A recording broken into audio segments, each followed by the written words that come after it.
That's intercepted by Sandristil. Mikey Sandristil has a couple of blockers. A convoy. Michigan set up inside the 10. Mikey Sandristil, biggest play of this defense tonight. Hail, hail, Michigan. They are the champions of college football 2023. Well, that's what it sounded like yesterday on ESPN as Michigan wins the national championship. Alex, that did not go the way that either of us were anticipating. No, it did not. I said yesterday my biggest fear going into that one, as somebody that picked Washington to win the game, was, man, I worry that I am overreacting a little bit, putting too much emphasis on their win against Oregon and their win against Texas, because those teams are not Michigan. Michigan plays a very different style. They play excellent defense. They want to ram the ball down your throat from start to finish, and we saw that from start to finish last night. Michigan just overpowered them, man. The team that won the award for the best offensive line in the country this year was Washington, and they got their ass kicked. Michigan took it to them from the very first whistle. And on offense, Michigan said, we are going to give you a healthy dose of our running backs, and you're not going to be able to stop them. And they were 100% correct. That was an underwhelming game to watch because it wasn't particularly compelling for the vast majority of it. But that being said, Michigan is a deserving national champion, man. This is a team that beat Ohio State when Ohio State was at full strength. They were a team that beat Alabama when they had to do it. They were a team that ended up going up against Washington, who I thought all year long was the best team in the country, certainly had the best resume in the country. And they beat all of them. So congratulations to Michigan. They were a worthy champion. The game just sucked last night. I think we can all agree that the Pac-12 is soft, right? Pac-12 is soft, and it's not a real conference. I still think it's the best conference in football. I think it was pretty soft watching Michigan just run through that offensive line like I see T-Bone run through a store to get a hot dog. It's the exact same thing. Very underwhelmed. I was really hoping when Washington scored to put it into half down by 7, I'm thinking, all right, we got ourselves a football game. I put money on Washington at that point in time. I wasn't that stupid, but I said we got ourselves a football game. Plus 450 on the money line. I was like, okay, yeah, they're down by. It was too good to pass up. It's too good odds. Plus 450. Yeah. How could I not? But the way that they opened up that second half and turnover and then just watched them go back to what they did at the start of the football game, it's amazing to me that a 14-win team, undefeated team, can not know how to take on the run, to not figure out how to stop the run. I think it just comes down to Michigan was a beast, ready. Like they were. How really, the hell was Washington not? So one thing that does bother me a bit about the analysis of games like this is we go directly into criticizing the team that lost instead of crediting the team that won. So like the analysis coming off of last night was, should have put Georgia in. Georgia would have beat both these teams by 30. They couldn't even beat Alabama. Georgia had their chance, and they lost. Georgia beat a Florida State team that shouldn't have been in. No, they got it absolutely correct with who ended up in the college football playoff, and Michigan won. And that's it. Sometimes that's all we got to do. And Michigan last night, to your point, Alex, took their game plan and said, here you go. Have a little more of this. And how about some of that? And a little more of this. And every single time, a little bit of that. You can get with this, and you can get with that. And it all worked. Their O-line dominated up front, and Blake Corum looked like the guy that was dominant from start to finish last year until he had the injury. So Michigan deserved this, man. They looked great yesterday. My biggest takeaway on this one, though, absolutely was Penix. And I know what you just said on your rant there of not dissing on the team that lost. That is fair. Michael Penix just was not the quarterback I thought he was. I fell for the 2 Oregon games, the Texas game, thinking damn, this guy is going to be legit. I thought he was having shades of what C.J. Stroud did at the end of the season, and my guy looked rushed. He looked anxious. He was heaving it in the air and hoping one of his projected NFL draft wide receivers would come down with it. The problem was none of them are Shaq or Dikembe Mutombo out there. You can't catch it when it's 7 feet away from me. So that was a rough game for Michael Penix Jr. and kind of opened my eyes a little bit more. Yeah, I think that what we did, not what we did. I think what a lot of people did. See, again, tone. Every time I make a point, it's, I think a lot of what we did. No, Alex, you admitted this. This is what a lot of people did. You just mentioned it in your answer there. They watched the Oregon game, they watched the Texas game, and they were like, holy cow, how did you guys vote for somebody else to win the Heisman this year? This guy's the best player in college football. And it was fair.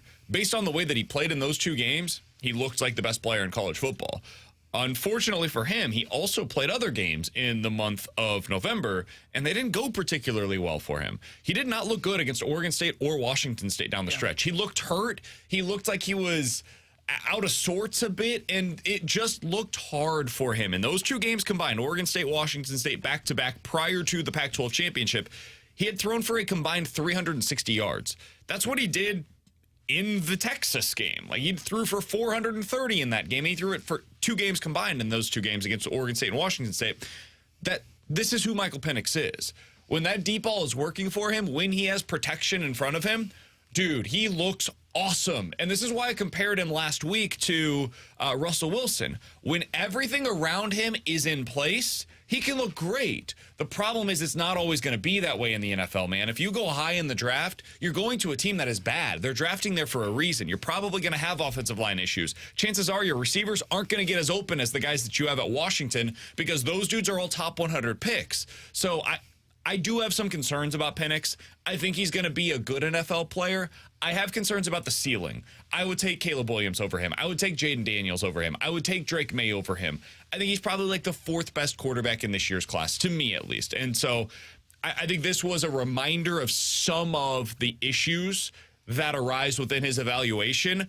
I also think last night was just one of the worst games that he's played all season long. Maybe the worst game that he's played all year long. And it happened at the exact worst possible time. Well, and I think it's because a lot of his teammates turned into different players, specifically that offensive Michigan line. also deserves credit for, man. Their defense was awesome in that game. That was my biggest takeaway. That Michigan defense, I mentioned this yesterday going into the championship game. I said, man, this is probably the best offense we've seen in college football since that Joe Burrow-led LSU offense. And again, that Joe Burrow-led offense did not run into this kind of a Michigan defense. That defense was awesome last night. They shut down 3 top 100 wide receivers that are NFL prospects. Michael Penix, who I agree, probably the 4th best quarterback coming into this draft. They shut him down, and not just shut him down, they confused the crap out of him. You could tell he didn't know where blitzers were coming from. When they did get pressure on him, he couldn't handle it as well. As much as like it's going to be like, man, Penix's draft stock may have dropped, which I think is fair. I think a lot of credit goes to that defense because that defense was dominant all season long, and I wondered how they would fare against an offense. Man, it ain't the classic, is it offense wins championship or is it defense wins championships? Man, Michigan showed a great defense can really shut down an opposing offense. So the other thing that we got to get to here, because my wife was mad last night, big mad. About what? What was She did not like the fact that the cheaters won the national championship. I know. Good for her. She hated it. I was trying to show her all the feel-good stories. Blake Corum, who last year had this terrible injury at the end of the season. Cheater. He comes back, has an opportunity to win a title. J.J. McCarthy. Cheater. I love that guy, man. He I seems can't stand super McCarthy. likable. Same. Really? Didn't he like try to make the reminds point me- that everybody cheats in football, so what we're doing is fine? He reminds me of Zach Wilson, where it's like, Oh, yes. he's got such a. Yeah, but Zach Wilson had the face. No, I think McCartney. he's super likable, No, man. no. Well, makes He's sense. brought a lot of awareness to mental health. Before the game, he goes over to the field goal post to meditate. They asked him, "Why do you do that?" He said, "Well, it's to bring awareness to what I'm trying to do." In high school, I was super depressed. This has really brought a lot of help to me. Like, I think he seems like a Really really making us look likable like dude. that. Yeah, Still- exactly. You guys are a-holes. Still likes cheating, though. Still likes to be a cheater. Jim I like that Harbaugh one. was I like asked him. last night after the game about Michigan, quote unquote, overcoming their off-field issues this season. Here's what he had to say about it. Off the field issues, we're innocent, and we stood strong and tall because we knew we were innocent. I just like to point that out. And these guys are innocent. Overcome that. It wasn't that hard because we knew we were innocent. They went exactly how we wanted it to go. You fired the dude that was doing the cheating for And- you. Hold on. They played 12 regular season games. Harbaugh was on the sideline for 6 of them. How many times can he say we're innocent to where we finally believe If you say it enough, eventually people will believe that it's No. true. I won't. We still don't believe you that you're not innocent. We're innocent. These guys. Now, I'll agree. Those guys might have been innocent because the coach had to get his advantage. But So, can we be honest about this? Yeah, there should be an asterisk next to this title. their championship Yeah. didn't count. They won the Take it title away. fair and square, man. Sure. There they has did. never been a team that was under more scrutiny for whether or not they were stealing signs, for a good reason. They literally did it. They were proven to have done it, than this Michigan team. And in the last, 4 games of the season, they played against the 4 toughest opponents that they had all season long. Sure. And they beat every single one of Played them. Iowa. Fair. 3 of the last 4 games of the season, they had their toughest. Yeah, right. Come on. Ohio State, Yeah, they had to give Alabama, tape on all of them. Washington. They won all of them. They deserved it. Now, if you want to put an asterisk next to it because they were proven cheaters, go for it. Well, they weren't innocent. By the Jim way, said they're innocent. Chef's kiss. I don't remember at what point it happened in the game. At one point, somebody called a timeout, and you know the overhead camera, it goes like zooming towards like the Michigan sideline. A Michigan staffer holds up like this giant Michigan like flag to cover up, and he's like moving with the camera. Yeah, Don't look at our cameras. No, don't look. He doesn't want them cheating on Michigan. You can't steal our signs. Yeah, no, meanwhile, sir. None of one of their we know what you're assistants- trying to do here. Another one of their we were good at assistants it is for a on the couple other of years. sideline with a hat over his eyes, like, man, this is what Penix is going to do. Somebody said, did they have an unfair advantage in some of their games? Sure. You want to hear the games in which they potentially had the unfair advantage? I don't think that you're going to leave this saying, hoo-hoo, they won because of it. They beat East Carolina by 30. They beat UNLV by 30. They beat Bowling Green by 25. They beat Rutgers by 24. Nebraska by 38. Minnesota by 42. Ew. Indiana by 45. And Michigan State by 49. They lose at least That 2 is of those. when all of that started to take place with the rumors of, boy, they cheated. Michigan State. They won every single game by 30. I don't think that is the reason why they won those Would have been games. 7 Now, with the if without they the had signs. already played Ohio State earlier this season and it was marred by the investigation of whether or not they were cheating during that game, that I would feel very differently about. Because if they had won head-to-head in that game, okay, I think you could have made a case to leave them out of the playoff entirely. They didn't. They won that game fair and square, and now here we are with Michigan as the worthy champions of college football. Innocent. He fell for it. He got tricked by Jim Harbaugh last night. Jim Harbaugh going to be back? No. Are you kidding me? How many times you said innocent? Did you see? I think it was on SVP. He said something along the lines of like, "Yeah, we're going to push back our spring football game. It's going to be nice here in Ann Arbor." And I don't remember what he said. It will, actually. It's really nice in Michigan, northern Michigan. And everybody was like, "Oh my God, did he just admit to being back?" I went, "No, he probably has a home there." Yeah, exactly. He does have a home He's there. Alex, that's T-Bone, I'm BK. Congratulations to all the Michigan fans in the audience right now. My good friend Therese Paylor would have absolutely loved this team. I was thinking about him last night. So congratulations to all the Michigan fans out there that enjoyed watching this team all season long. All right, coming up in about 15 minutes or so, Nathan Walker inked an extension earlier today. Ew. Is anybody else going to be next? Who else is getting these extensions here for the St. Louis Blues? We'll get into that coming up in about 15 minutes or so. Speaking of extensions, though, the Cardinals handed one out, a contract, to a former MLB executive. What does it mean for the Cardinals that they're going this route? We'll talk about it next here on 101 ESPN.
All right, so the Cardinals have a new member of their front office. His name is Chaim Bloom. You may best know him as the guy that traded Mookie Betts. Oh, good. Glad we brought him in.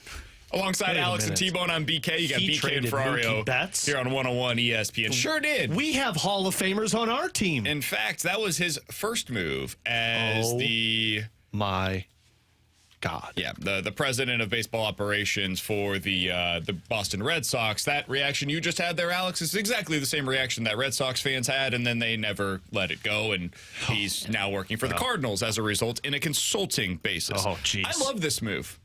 Not because he traded Mookie Betts, of course, but because Chaim Bloom's history is exactly what the Cardinals need to add as an injection of youth, an injection of new ideas into their organization, Alex.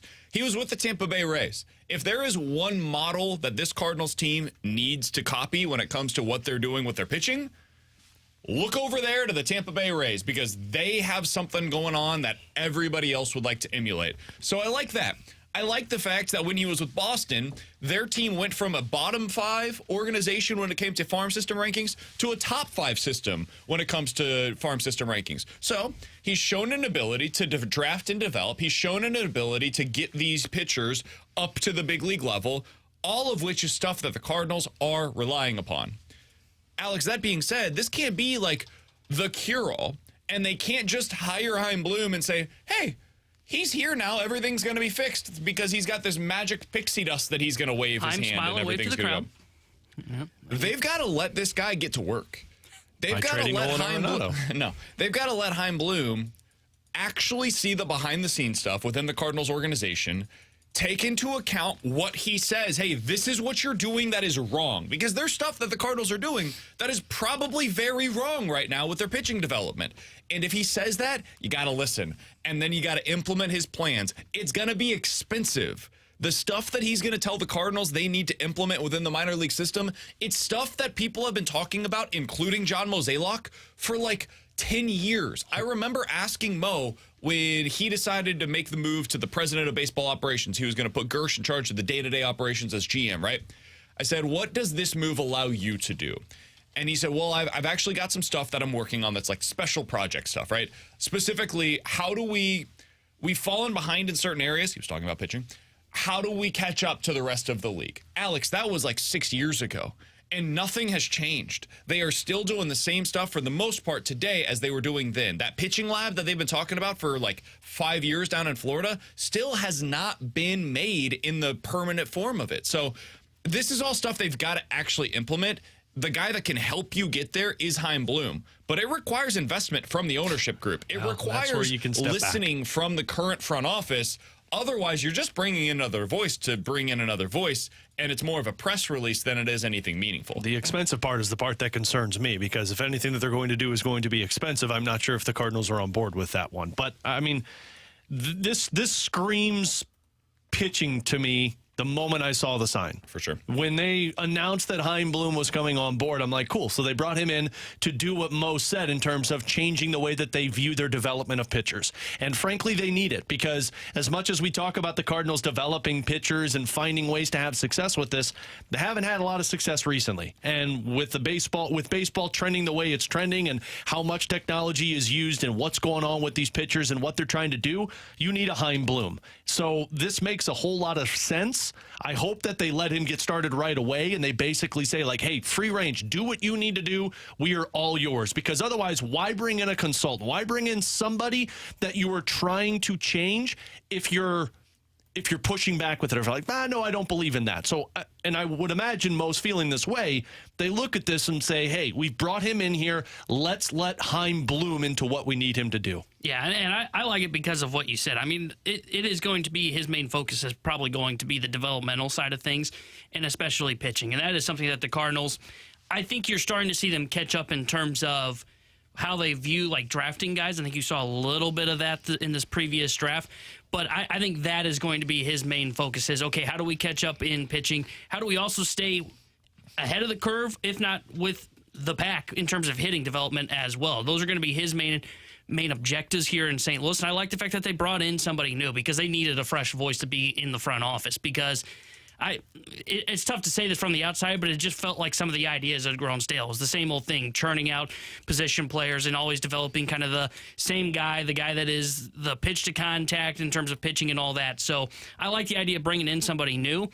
I will say I hope he doesn't have much in terms of like trade saying what they're trying to do, because he was very conservative with prospects in Boston, and this front office is still very conservative themselves. But I do like the idea still of bringing in a new voice to be in that room with John Mozeliak, Randy Flores, and Michael Gersh. Somebody on the text line said, guys, my money is on the Bloom addition being an ownership move rather than a Mo decision. Apparently, Chaim Bloom and Mo are like legitimately close. Yeah. So I do think this is a Mo move. I have no doubt about that. My doubts are on whether or not this is going to amount in the amount of change that Cardinals fans would like for it to, and that remains to be seen. They'll prove us either right or wrong in that regard. If you had guys shown me nothing about what the Cardinals had done in the rotation, but just all of the other offseason decisions that the Cardinals decided to make, what they did with their coaching staff, bringing in Daniel Descalso as their bench coach, what they have done now with bringing in Chaim Bloom, bringing in Yadier Molina as a consultant for the pitching side of things and doing a bunch of stuff with the team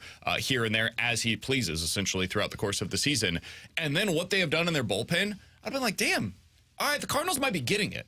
Like, they might be kind of figuring out what it is that went wrong, what they need to do, where they are short. They've got some swing and miss that they've added to this bullpen. I like them taking shots at a bunch of pitchers as opposed to making one big bet on a 30-plus-year-old reliever. Like, all of this makes sense to me. And then I get to the rotation, and I'm like, man, if you had only shown me the Sonny Gray move and said, hey, they also added 2 other pitchers, I'd be like, oh, they did it. They finally did what we were all looking for. Like, the investment is there. They got the kinds of pitchers that we're looking for. Alex, this was the offseason. And yet, they did what they always do, man. They do so much right. And then they just fall that one piece short. They like get up to that line, and if they jump over it, if they go out and make the move for Tyler Glasnow, make the move for Dylan Cease, make the move for one of the Mariners or Marlins pitchers, make the move for Framber Valdez, like if they do that one last thing, they are suddenly a contender. And everybody will write about it, and everybody will agree with it. They will not have internal projections that are somewhere between 87 and 92 wins. Instead, they'll be like 95. We're definitely a contender now. They don't make that last move. So, Alex, earlier today over on ESPN.com, they put out their offseason grades for where we're at right now. For a lot of these teams, this is the middle of the offseason. They've still got plenty of moves to go. For the Cardinals, it's not. This is the end. So, let's be honest. Chaim Bloom. They gave the Cardinals a C+ for what they have done so far this offseason. What grade would you give this Cardinals offseason thus far? C+. I think that's spot on with it. I think you did enough to not be D or F, fail by getting Sonny Gray, but I don't think you did enough to make your team better than what you were last year, meaning I don't trust more than one pitcher in my rotation going into this upcoming season, and that's a bad thing if you're the Cardinals. I think I would go D+ or C-. Damn. I'm not T-Bone big mad. I'm not impressed with the offseason, and especially if it's done.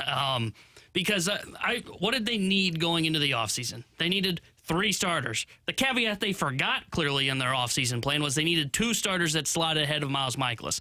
Okay, you got 1. You didn't get the second. You did fill in that back rotation spot, but I've got a lot of questions of the 2 guys that they brought in to fill in the back spots of the rotation, and I thought they needed 2 bullpen arms. And look, I don't mind throwing numbers at one of those spots with some of the acquisitions they've gotten, and I really like the Kittredge trade that they got in Tampa Bay for Richie Palacios, but nothing else in the bullpen is all that impressive. I still think they're a bullpen arm short. I still think they need to go out and add a bullpen arm. So they've accomplished like 2 of the 5 needs that I thought they had this offseason. So I give them a C- D+. That's where I sit on the offseason so far. Someone texted in and said I gave them a C+. They got warm bodies and a pulse. They went and caught quantity. Yeah, I would give them about a C+ as well. I think it's passable. I think their offseason is passable. A D's passable. D's get degrees. Okay, now we make sense, T-Bone. I wouldn't necessarily say you're like zooming through. Somewhere between a C and a C+, and maybe I'm just giving them a little too much leeway. I really do like what they've done to the bullpen, though. I give them credit for going out there and targeting specific kinds of arms where it's like, hey, we've got sliders from hell from all of these dudes. Like, you're just going to have a really tough time getting hard contact off of them, and we're changing our philosophy completely with what we're doing out of the pen. And that's a hard thing for a team to do, especially an organization that is set in their ways, the way that the Cardinals organization is. So I will give them a bit of credit for that. And I love the Sonny Gray edition. I think they made a really smart move and a good investment. And when they signed Sonny Gray, I remember people saying at the time, hey, I think we're going to look back at this as the best signing of the offseason. Bang for your buck, best bang for your buck. They just didn't follow it up with the two things that I wanted them to do. And like, if they had signed one of Lance Lynn or Kyle Gibson, I would have been fine with it. If they had made then another addition of significance to the rotation. My frustration is not with them signing one of those two. It's with both. It always was with them going out there and acquiring both Lance Lynn and Kyle Gibson. So I'll give them a C, C+, somewhere teetering on the edge of those two. If they end up getting another bullpen arm of significance, probably like a C+ firmly, and that's where we're at. I don't think they're going to do another big move, and we'll get more into that coming up at 12 o'clock. I want to hear from you guys, by the way. The mic drop feature is on the 101 ESPN app, and that is what I want to hear from you about. All of you at this point have heard the Bill DeWitt III comments. They talked about it on the morning show. I know the Bloom Party discussed this as well. He essentially said, hey, we've got a lot of uncertainty with our Bally Sports Midwest situation right now, and as a result of that, we can't invest too heavily in this team for the 2024 season. In fact, we already feel like we've done a pretty good job of investing in the 2024 club. John Denton essentially saying afterwards, after talking to Bill DeWitt III, it's money in, money out right now for the St. Louis Cardinals, essentially where the Blues are with their cap, where if they get money to bring in, they got to send money out, except the Cardinals aren't a capped team. This is based upon their own internal budget. What's your reaction to that? How do you feel when you hear Bill DeWitt III say, we are tapped out when it comes to our money right now as the 10th highest payroll in the sport heading into opening day? Want to hear from you via the mic drop feature. 101 ESPN app is the place where you go to find that. 314-399-9646 is the Air Comfort Service text line as well to get involved in the show. But coming up next, guys, Nathan Walker has apparently worked his way into the Blues' future plans by one game. We'll talk about it next here on 101 ESPN.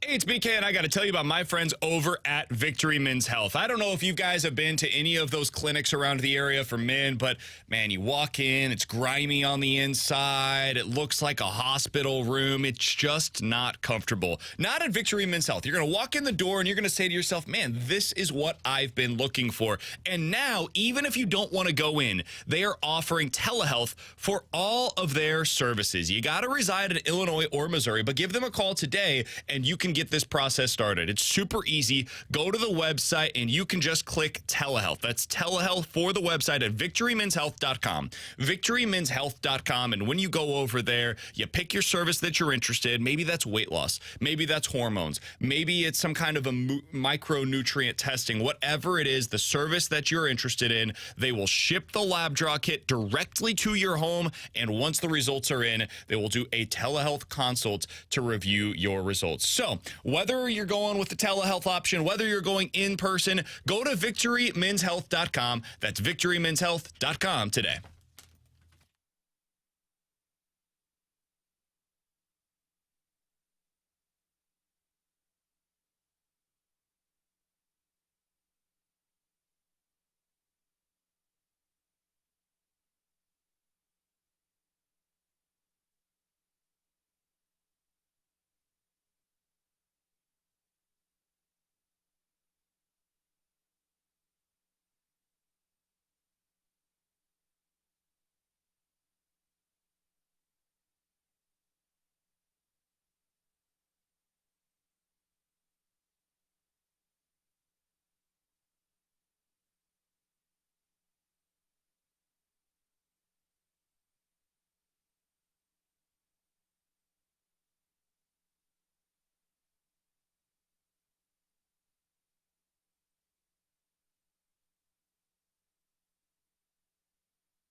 Terry Hendricks here with a Sports Center update driven by Johnny Londoff Chevrolet and Johnny Londoff Autoplex. Blues back in action tonight as they'll host the Florida Panthers. We'll have pregame coverage starting at 6 o'clock with Alex Ferrario and Joey Vitale. And the Joey will join Chris Carver for Puck Drop at 7, as it looks like Joel Hofer will be in between the pipes for the St. Louis Blues tonight. And breaking news out of the NFL, according to ESPN's Adam Schefter, Mike Vrabel has been fired by the Tennessee Titans. This Sports Center update was driven by Johnny Londoff. Find your road shop 24/7 at londoff.com, londoffAutoplex.com.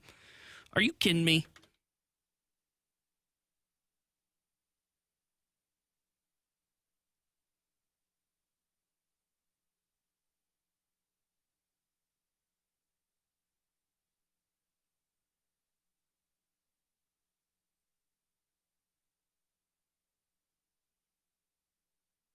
Alongside Alex and T-Bone on BK, it's BK and Ferrario here on 101 ESPN. Omaha! Got to call an audible. Nebraska! Mike Vrabel has been fired, if you listen to the ownership group. Mike Vrabel has resigned, if you listen to Mike Vrabel. Oh. Sure sounds like this was a mutual parting of ways between both sides. You can't fire me. I fire myself. I'm Mike Vrabel. I'm going to go out on a limb and say Mike Vrabel is going to be the next head coach of the New England Patriots. I'll go out on another limb and say Derrick Henry will be the next running back for the New England Patriots.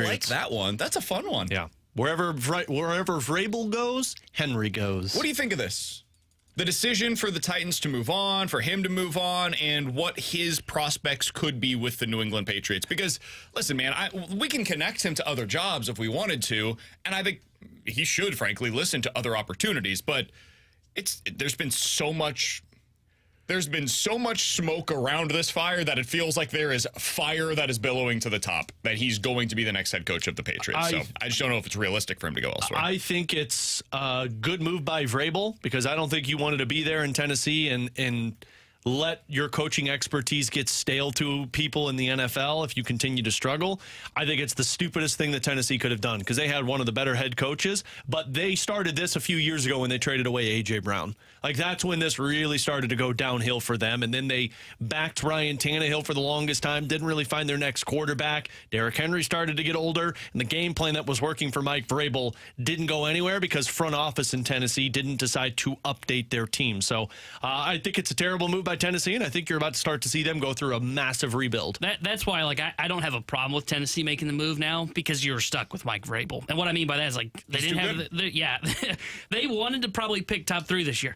Mike Vrabel got them to 6 wins. So they were kind of stuck in the middle, and this is just a blaring signal of, hey, this is going to be a full teardown for the Tennessee Titans. And it should be. And if you're Mike Vrabel, whether this was a firing or a mutual parting of ways, if you're Mike Vrabel, you don't want to stick around for that, man. You want to go and see if you can get an opportunity to win. And now people will hear me say that and go, why the New England Patriots then? Well, 1, he played there, but 2, they hold a top 3 pick. And if Chicago is trading out, New England, if they're going to go get Vrabel, they're going to be very aggressive in trying to move up in the draft. The one thing that surprises me a bit is that they wouldn't wait to try to trade him. But if they do that, they're stuck. Like, if you don't fire Vrabel, if you don't move on from him now, you can't get started on your next head coaching process until after that move is done. The Patriots haven't made a move with Bill Belichick yet. He's technically still the head coach of the Patriots. So they're not going to trade for Vrabel today while Belichick is still, for all intents and purposes, the head coach. So it just puts you behind the 8 ball a bit. And you can't go out there and start making those calls, making the moves that are necessary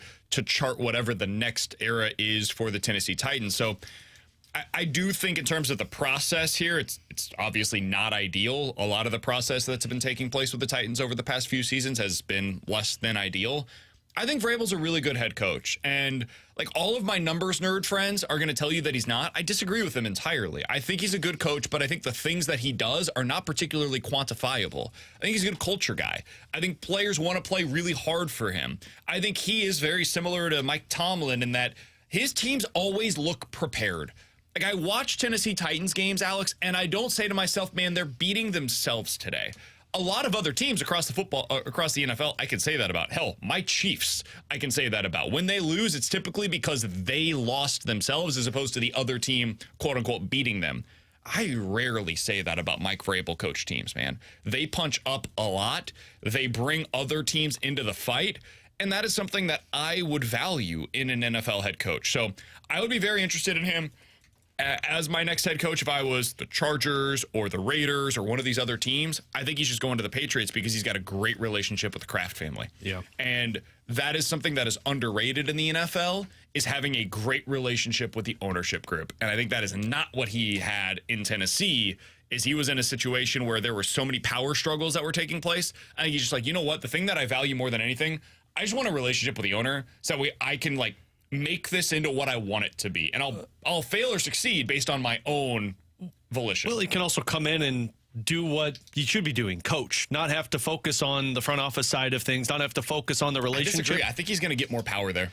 I think when if I'm him, I don't know why I want more power. He apparently does. That's why there was such a power struggle between he and the previous general manager and then he and the current general manager. Apparently, Vrabel really wants to have a hand in some of the personnel decisions, and he wasn't getting as much as he wanted while he was in Tennessee. So I agree with you, Alex. I always am skeptical of the coach that has their hands in the personnel side. I think that gets really messy. But I think that's probably what's going to happen with New England. I'll say this, if they would have allowed him to have his thoughts on it, A.J. Brown would probably still be a Titan, and they'd probably be still fighting for a Super Bowl. Yeah, Super Bowl, I wouldn't say. They don't have a quarterback. Yeah.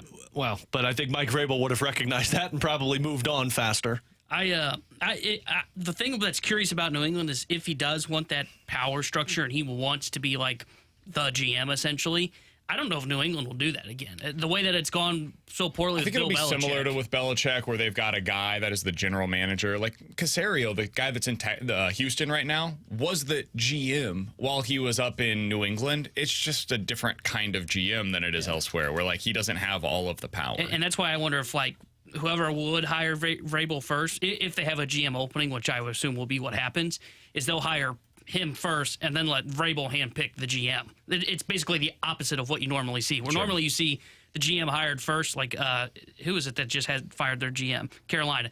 My guess is Carolina's going to hire the GM first. The GM's then going to decide on the coach. It's probably going to be the opposite if Vrabel's going to New England. Yeah, I think New England will be interesting next year. I don't think Vrabel immediately makes them into a contender, though. The quarterback decision is the one that really matters the most. He needs a quarterback. He'll probably bring Derrick Henry with him. Alex, I love that thought from you. And then they got to get some receivers, dude. They've got Pop Douglas and then a whole lot of nothing at the receiver position right now. But he'll make them competitive. Good thing you got an effective draft coming up with some really good opportunities to select high. Absolutely. So that's the biggest news in the NFL right now. We'll get to some more NFL quick hitters coming up in the 12 o'clock hour. But Alex, there was Blues news today as well. The Blues have decided to sign Nathan Walker to a 2-year contract extension worth, $775,000 per year? It's a one-way deal, which essentially means he's going to make the same amount of money whether he's in the minors or in the NHL. What'd you make of this? It is very quick upon his return to the NHL club. What'd you make of them deciding to make this move? I don't think it has anything to do, well, it's something to do with the NHL, but I think it has more to do with what he's done in the minors, too. Like, it's the one-way deal because you're going to get paid both ways, but let's be honest. Like, if the Blues get the impact from these younger players that they're expecting, then Nathan Walker might be in the minors, and he was a point-per-game player there this year, and he was a point-per-game player there 2 years ago. So this was a deal, I think, to keep certain players around, role players for the Blues, that they need to have. And to get him for $775,000 is a really good deal. I mean, yeah, he's 29 years old, and yeah, he's never going to be a top-9 forward for you, but look at the impact he's had in 2 games on the fourth line for you. The first game he played, he had a breakaway in front of the net, didn't score. The next game, he does score, standing in front of the net on the fourth line. And we've been asking for somebody to do something on that fourth line for the last couple of months, it feels like. So Doug Armstrong probably viewed this as, look, this team is in a weird spot where we're going to start winning soon, and we got to have the right type of player, and I think a Nathan Walker is that type of player. So good for him that he got the contract to stay in St. Louis, and it's a good piece for the Blues to have when injuries pop up moving forward. And I think the thing that you said that's most important there is you said he's going to the front of the net and that, hey, we've been asking for that for the fourth line for the St. Louis Blues. I think that's the best thing he provides, and this is why you give him the 2-year deal, and it doesn't cost you a lot, is you know what you're getting from Nathan Walker. It's no longer the shuffle of fourth liners where it's like, okay, one night he's there, for 3 nights he's not really there. It's not the Logan Brown experience. No, it's... Hey. Sorry, it was true, though. You know what Nathan Walker's going to do night in, night out, and you're right. He's not going to be a top-9 forward. If you had to plug him in there for like 2 games, you could do it, but you know what you're getting on the fourth line, and I think that's what they've been searching for, and it's not a break-the-bank deal. I actually like this extension that Doug Armstrong handed out. If I was the Toronto Maple Leafs, I'd want that guy for $775,000. You know, like there are teams that need those types of players, and the Blues. Every team needs them. The Blues just locked up their fourth line for the next 3 years. So I do find it interesting that he's played 2 games in the NHL this year, and Doug Armstrong was like, "That's the guy. That's the guy I want playing on my fourth line for the next couple of seasons." This is me talking out my you-know-what. Was he not here for a different reason? Was he sent down to the minors to begin the season for reasons other than Doug Armstrong? Like, do you think that maybe, for example, the head coach wanted a little bit more size on his fourth line than what Nathan Walker was able to present to start out the season? I can't reach because my jacket's too tight, but I'll just kind of assume the fourth line for the first month of the season was who? Sammy Blais / Toropchenko / Oscar Sundqvist / Jake Neighbors. Jake Neighbors, yeah. The fourth line was more times than not Sundqvist, Toropchenko, Jake Neighbors, because Craig Berube wanted size and he wanted physicality on a fourth line. Yeah. And Jake Neighbors proved that he's not a fourth line forward. Sammy Blais proved that he's not a top 9 forward. And from there, they were trying to make a guy work on the fourth line that wasn't a fourth line. I did the Men in Black flashy thing where I forgot that Jake Neighbors was a fourth liner. That was the start of the season. That was the start of the season. So yeah, I would say that had a part in it in terms of personnel use to where it was like, you know what? I mean, look, Nathan Walker's a perfectly capable fourth line player, but he's also 5'10".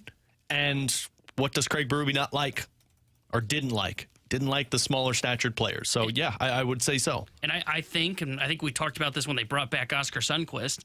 I think you saw Craig Berube trying to make this work. I think he was looking for a fourth line identity line again, like he had one in the 19 Cup run. Yeah. The thing is, like, you can have a fourth line that has an identity for you. It doesn't have to be that identity. Yeah.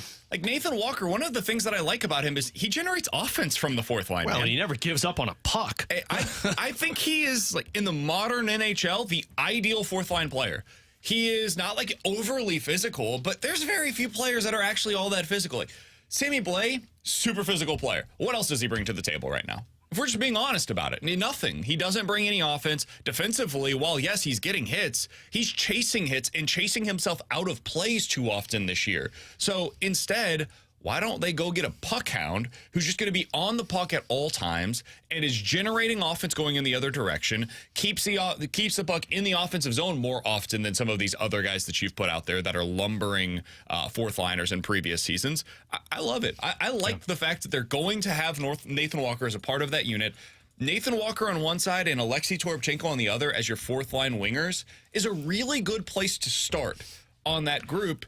And now it becomes a question of who's centering that group. It right now will be Oscar Sundqvist, and we'll see what it looks like in the future for him. Yeah. I would not mind them, if Sonny continues playing this way, signing Sonny for another year as well. No, I'm keep that group in place. I would be going to Sonny right now if it's extension season by Doug Armstrong and find out what his numbers are, because if I could get him back for $775,000 would be my offer. Maybe if I'm Sundqvist, I'm like, yeah, pay me a little bit more. I gave you the grandfather deal in the first year, but regardless, this is where you want to be. We'll give you $775. Here's the thing, too. Like, if you want these types of players, if you don't get the right guy, then you're overpaying for certain guys. Like Toronto right now is paying a fourth liner $2.1 million. You know, like Vegas is paying a couple of fourth liners around $1.7 million. So if you got these guys who are effective on top of having some other guys who could be fourth liners for you next year, that's the best way to do it, because now it gives you more money to spend at the top of your lineup or the top of your defensemen, and now you can focus on building a competitive team. He's Alex Ferrario, that's Tanner Hendrickson, and I'm Brandon Kiley. Alex is dressed up tonight, which means that it's a Blues game day. Blues versus Panthers tonight at home. Pre-game coverage starting at 6 o'clock. Alex will have that for you right here on your home of the Blues, 101 ESPN. Puck drop for Blues versus Panthers tonight at 7. Coming up next, 314-399-9646 is the Air Comfort Service text line for questions and answers here on 101 ESPN.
Alongside Alex and T-Bone on BK, 314-399-9646 is the Air Comfort Service text line for questions and answers. You get your questions in there. We will answer them right now. From the 314, guys, do you think that the Eagles are smoke and mirrors?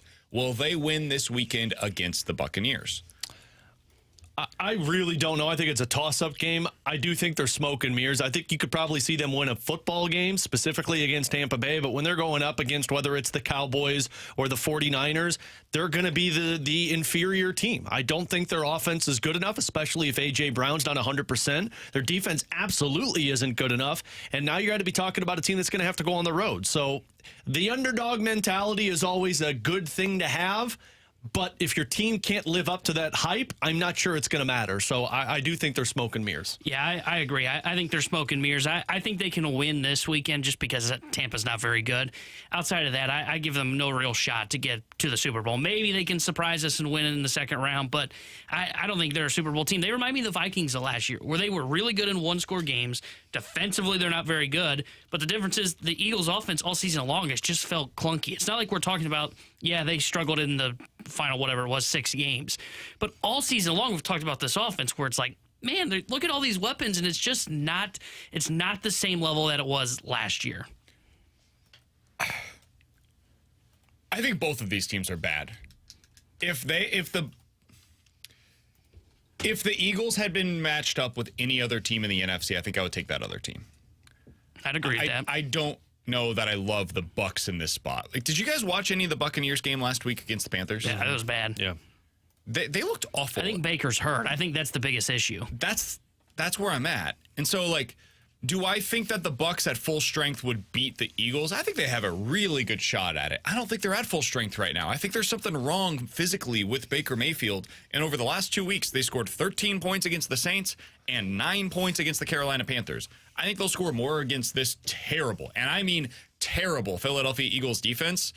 I think it really comes down to, is A.J. Brown healthy, or like 70% of healthy, and can Jalen Hurts go out there and throw the ball with any sort of consistency? And that's where I feel like the advantage is for Tampa. I think their defense is going to be better than Philadelphia's offense, especially if A.J. Brown's not there. Yeah, so to answer the question directly, do I think that the Eagles are smoke and mirrors? Yes. Do I think that they will lose to the Bucs?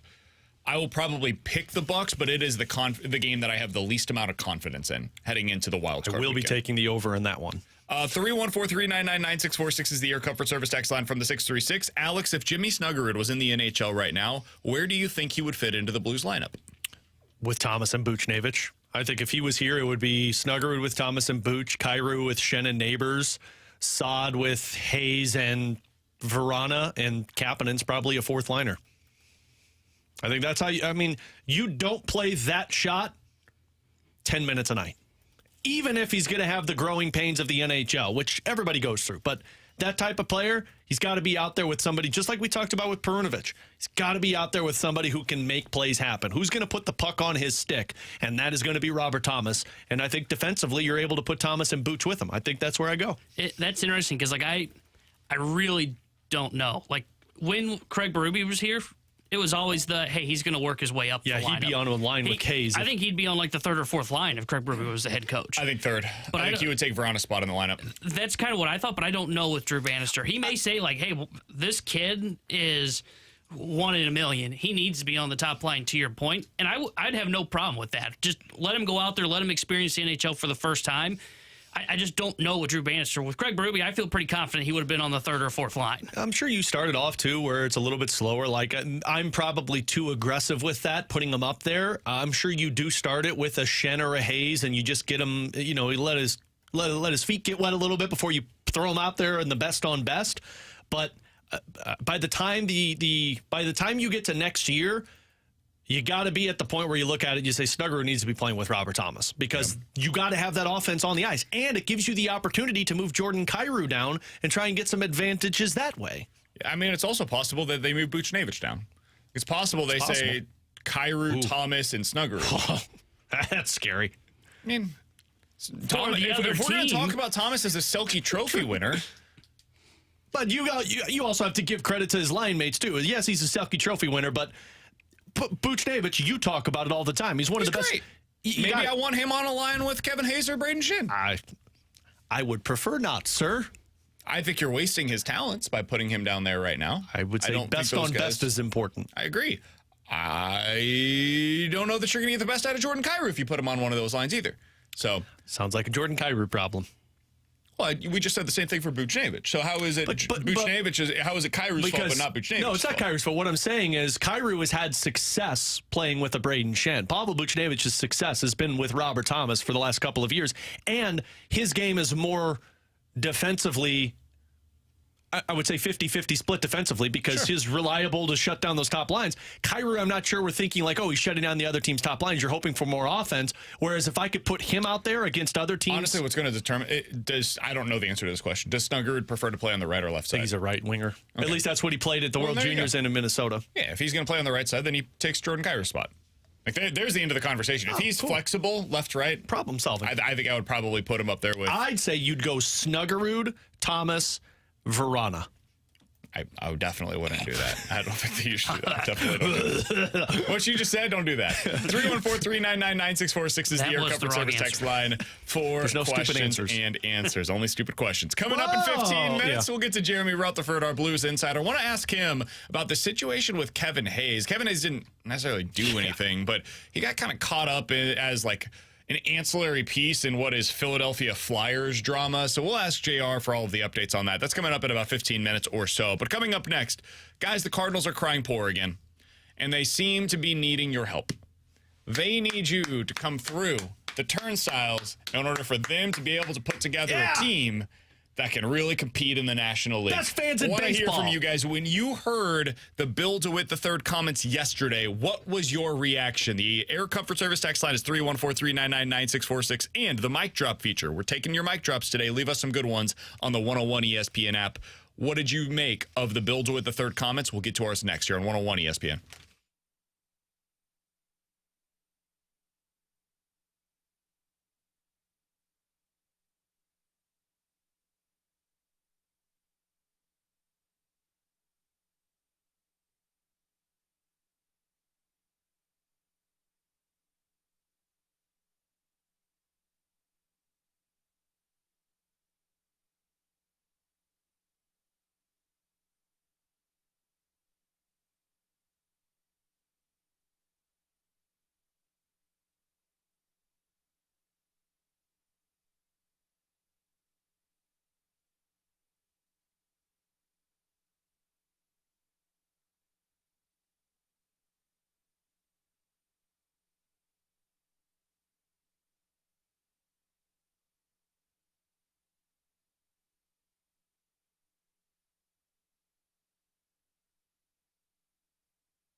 Alongside Alex and T-Bone, I'm BK. You got BK and Ferrario here on 101 ESPN. In a little more than 10 minutes, we'll talk to Jeremy Rutherford, Blues insider for The Athletic and 101 ESPN. But Alex, there was a big piece that dropped yesterday over on Cardinals.com. It came from John Denton, who we talked to on Friday about these comments. It's at the very end of our show, so if you missed our conversation with him for the additional context to all of this, check that out. 101ESPN.com, the free 101 ESPN app is where you go to find it. It is all presented by Dobbs Tire and Auto Centers. But here was the quote that really made the rounds yesterday from Bill DeWitt III, the man that is in charge of the business side of things for the St. Louis Cardinals. Quote, "Look, I think we're always open to improving our club within reason, but, we've already made some big moves. With payroll, it has to be thought of in the context of the whole business with all of the investments that we're making in other aspects of the product on the field. And then there's the revenue picture, which, frankly, is a bit more challenging this year relative to last year when you think about what's happening with the local TV deals. So we're actually making a pretty big push by raising our payroll and having revenues that are somewhat challenged. It's actually quite a commitment. Now, is there a little more payroll room? It all depends on the deal." John Denton then continued, this is his own belief based upon those comments that he talked to Bill DeWitt III about, adding in the story, quote, "Barring a trade where the Cardinals send out roughly the same amount of money that they are taking back, the club's roster is close to being set for when pitchers and catchers report to spring training on February 12th, end quote. All right. So that is the backdrop to the conversation that I would like to have with you, Alex, and you, T-Bone, and you, the audience, at 314-399-9646 or via the mic drop feature on the 101 ESPN app. I think this is a bunch of malarkey. And the reason why is not so much because I question whether or not that they are going to be financially in a tougher situation than they were previously. I totally believe that, Alex. How could you not be? It'd be like if you, me, T-Bone, or any of you in the listening audience was on a one-year contract and hey, there is real question as to whether or not I'm going to have this job. If you're a temp worker, right? And you don't know 3 months from now, am I going to have this job or not? That puts some real financial strain on you and your family. The same is true of the Cardinals, if we're being fair to them. They have financial strain on them because this thing that has propped them up for years with no real questions in mind of the TV rights deal, it could be going away completely 12 months from now. That is a massive question and a huge thing to deal with. That being said, the Cardinals told us 3 months ago, yeah, we're not super worried about this. They were the ones that said that. They said because the TV rights deal could potentially be going away, it puts more pressure on us to put a good product on the field so that way fans continue coming through the turnstiles so that way we can support our team with that revenue stream. Because it's not just the TV rights deals, it's also they are bracing for a potential drawback in attendance this year because of the results from last year. This stuff typically has a little bit of a lag to it because there's so many season ticket holders, especially here in St. Louis, where they are bracing for the idea that there could be season ticket holders that do not buy the same amount this year that they bought last year. That hurts their financial situation as well. So, Alex, I feel like we got the old rope-a-dope here.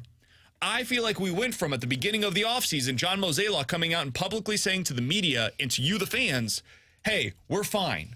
We don't love this. This is going to be scary for us. But for this upcoming season, he did not view this as a particularly big hindrance. And then they go out and make the move for Sonny Gray, for Lance Lynn, for Kyle Gibson. And they say publicly, this is not it. This is not the end of the offseason. This is just a day. We could continue to do more. And then I feel like at some point in the last month, the rug has been pulled out from underneath all of us. And now we're sitting here wondering, okay, wait, is there going to be more? And now we are being told, no, that's it. And I hope that you like it. You guys should be fortunate that we did this much in the offseason.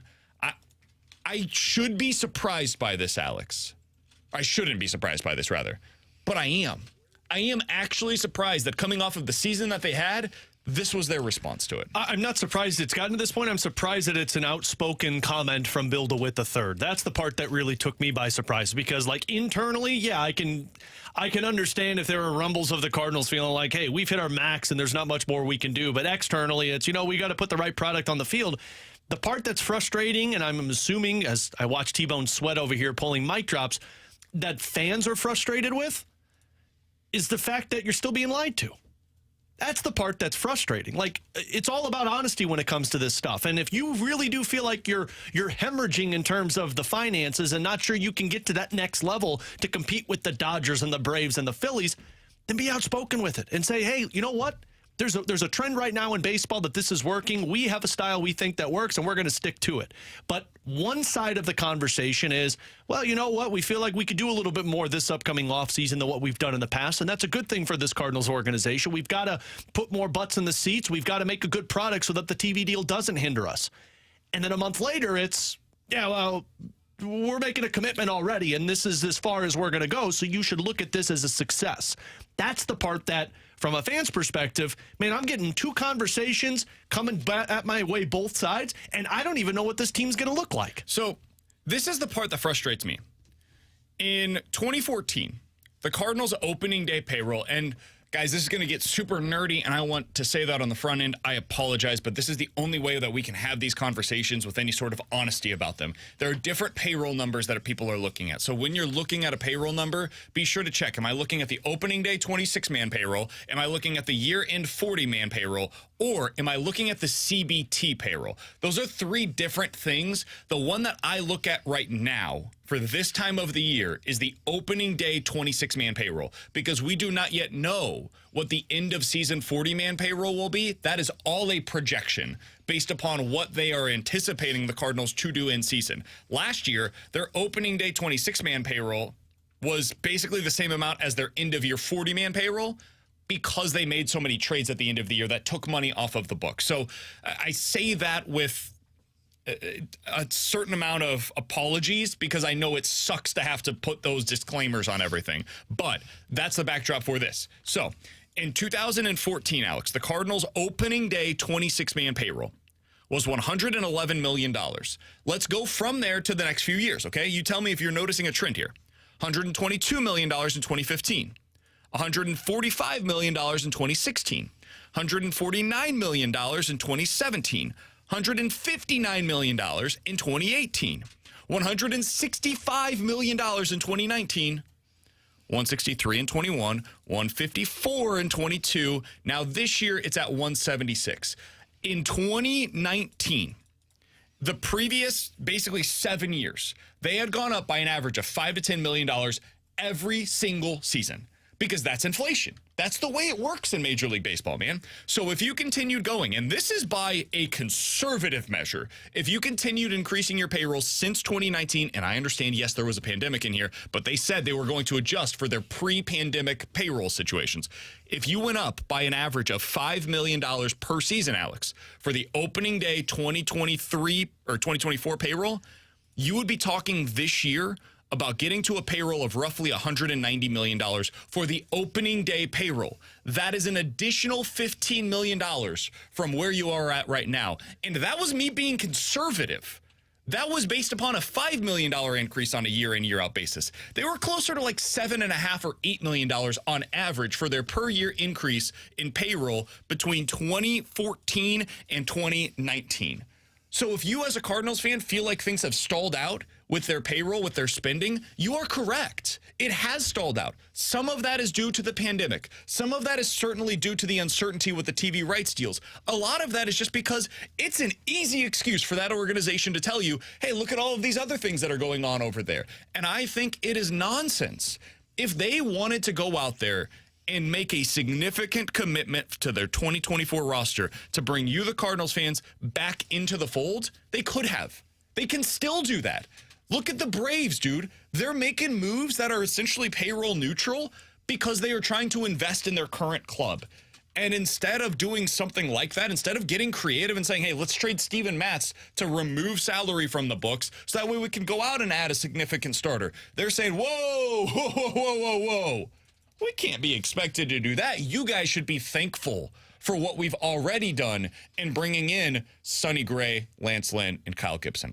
I think you as a Cardinals fan have every right to be furious about what's going on right now. Yeah, and part of it feels like that there's two different sides thinking in terms of front office and ownership. Like, front office felt like they had more money to spend and were going to, and ownership was like, no, we can't do that. We're in a little financial crunch right now. So for people that get so frustrated with John Mozeliak, I really wonder, and this is just me tinfoiling, if Mo had one side of the story, and then when it started to get to that point, it was, nope, let's push back a little bit, and let's not worry about spending as much as we're doing right now. All right, it took a little while to get your mic drops. It takes a while to do these, guys. It's just behind the scenes things. It's difficult for T-Bone to be able to go through these. So we're going to get to those coming up at 12:30. We want to hear from you. The mic drop features on the 101 ESPN app. But coming up next, we do got to talk to Jeremy Rutherford. We'll hear from you guys coming up at 12:30 here on 101 ESPN.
Alongside Alex and T-Bone on BK, you got BK and Ferrario here on 101 ESPN. Coming up in about 10 minutes or so, we will hear from you guys. The mic drops via the 101 ESPN app. What was your reaction to the Bill DeWitt III comments from yesterday saying that the Cardinals have actually made, quote, quite a commitment to the 2024 Cardinals? By the way, if you're curious, the payroll going into opening day this year is projected to be $166 million. The payroll going into opening day in 2019 was $163 million. All right, let's go out to the 101 ESPN hotline. Jeremy Rutherford is joining us here on the show. JR, it was certainly an interesting morning at Morning Skate. How you doing today, man?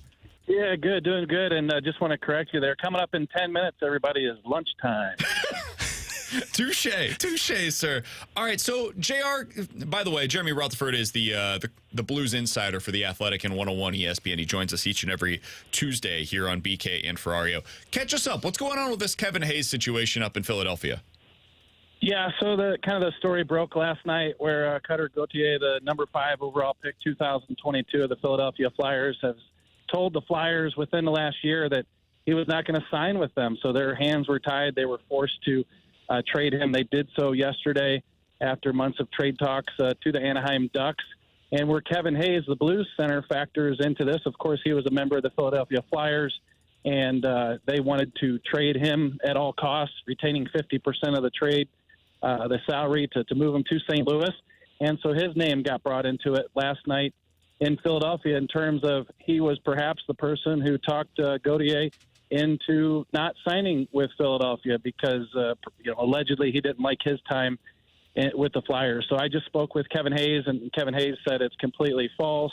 He said it's clickbait, what the reporter in Philadelphia said, and that he had nothing to do with Gauthier's decision. And so he said that he played golf with them. The Flyers asked him to, befriended him, but not whatsoever did he have any impact on the decision nor steer him away from Philadelphia. It feels like it's just a terrible game of the telephone game, JR, to where one person hears something and then delivers it to the next person, and the message just continues to get messed up all the way to Kevin Hayes told Gauthier not to play in Philadelphia. Yeah, and, obviously, things like that happen, but I think in sports when you have a situation where Kevin Hayes in Philadelphia looks like he wanted to change of scenery, looks like he wanted to move, a lot of that was based on his relationship with John Tortorella. Now, as an outsider, you connect the dots and try to spell out a situation in which he's given the young kid advice on what he wants to do with his future. And, that's kind of the backdrop for this. What the details are, what kind of conversations Kevin Hayes had with Gauthier, none of us will know. But for Kevin Hayes' part of it, him, like I said, telling me that it's 100% false. We're talking to Jeremy Rutherford, Blues insider for The Athletic here on 101 ESPN. Jer, earlier today, we talked a little bit about the Jimmy Snuggerud comments from yesterday. Doug Armstrong talking about how we could see him on the Blues by the end of this season. Jer, let's speculate a little bit. If and when Jimmy Snuggerud is up with this NHL roster, where do you think he would fit into the lineup? Where would you put him into this lineup if you had to do so? Well, yeah, I think if you base it on what the roster looks like now, he could still be a top 6 player, especially with the way that they're turning over the lineup in the next couple of years with the retool. That's where they have him penciled in at. And so you heard Doug Armstrong yesterday. I know you talked about the comments. He said that he could see Robert Thomas really enjoying setting up that guy. And so you can envision a line with Robert Thomas and Jimmy Snuggerud playing on the wing. And I do think that's going to happen sooner than later. Doug Armstrong made it abundantly clear yesterday that they're ready for Jimmy Snuggerud when he's ready to turn pro. And you would have to think that would come after his season with the Gophers ends. He'd wrap up that sophomore year. He just won World Junior Championship gold medal. He's tearing up the collegiate league, and I think that his time has come to turn pro, but obviously that's a big decision that'll come up to him at the end of the year. Well, and where the Blues are at with these guys, whether it's Snuggerud now or Stenberg, Dvorsky in the next couple of years, JR, we talked with Army yesterday also, and, he put that timeline once again, but he talked about 3 years from where they're at right now, and we've talked so much about 3 years from the Blues last year in this retool window, whatever it might be. Does that seem more likely, this 3-year conversation that Doug Armstrong said from now to where the Blues are back into that competitiveness that they were when Ken Hitchcock took over? Yeah, and I think that's the thing that we all have to keep in mind, and I'm as guilty as anyone to talk about the young players and the prospects and all 7 of them playing at the World Juniors and some of them playing better than you expected. And but you still look at them, a lot of them anyway, not Snuggerud because a little bit older, but, 5 of those 7 were 18-year-olds. They were just drafted this past year at the NHL draft, and so they're going to take some time. Like a guy like Dvorsky might take another year or two. A Lindstein, a Stenberg, those guys are going to take a couple years just to get into the lineup. And then in terms of making an impact and fitting what the Blues want to do and building around them, you get to that point, maybe the salary cap's gone up, and you can go out and get that $9 million player to play with Dvorsky. Is Dvorsky going to be ready to play on a line with that guy at that point and contribute and help this team win? So I think that even in a best-case scenario, even if you get Snuggerud here at the end of the season, Dvorsky starts the next year with the team. Even if those things happen, I think you're still looking at that 2 to 3 year window where you can talk about being one of the top 10 teams in the league and contending. JR, final question that I've got for you. It looks like we're going to be without Justin Falk most likely again tonight. What have you thought of Torrey Krug's game since Justin Falk has been out of the lineup?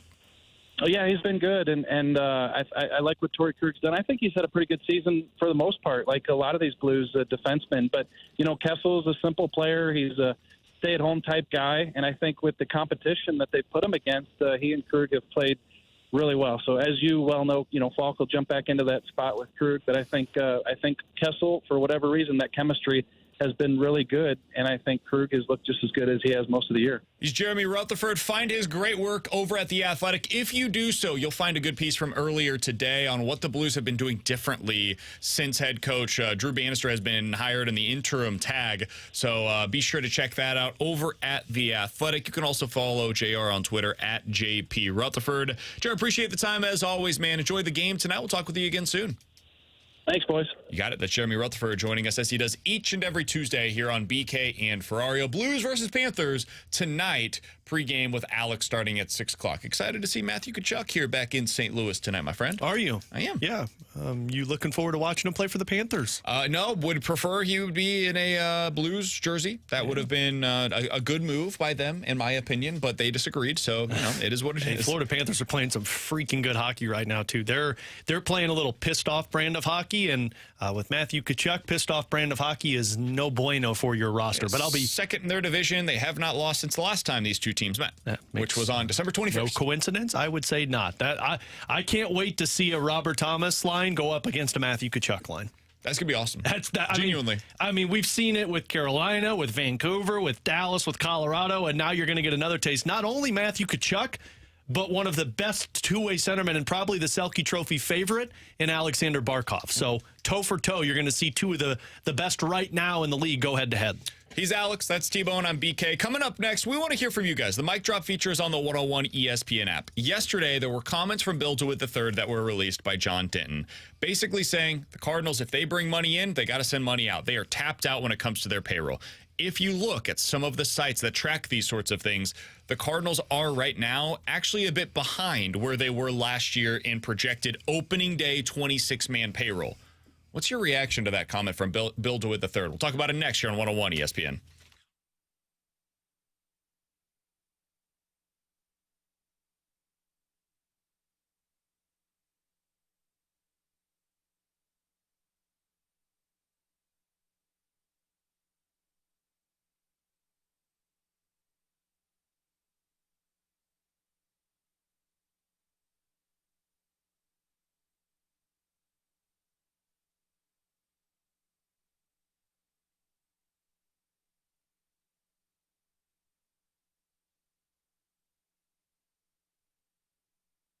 Hey, it's BK. You just couldn't pick a worse time to sell your home than right now. Sure, it's worth a small fortune, and that's great, but are you really going to swap your 2, maybe 3% interest rate and pay a 7 or 8% interest rate on a new home?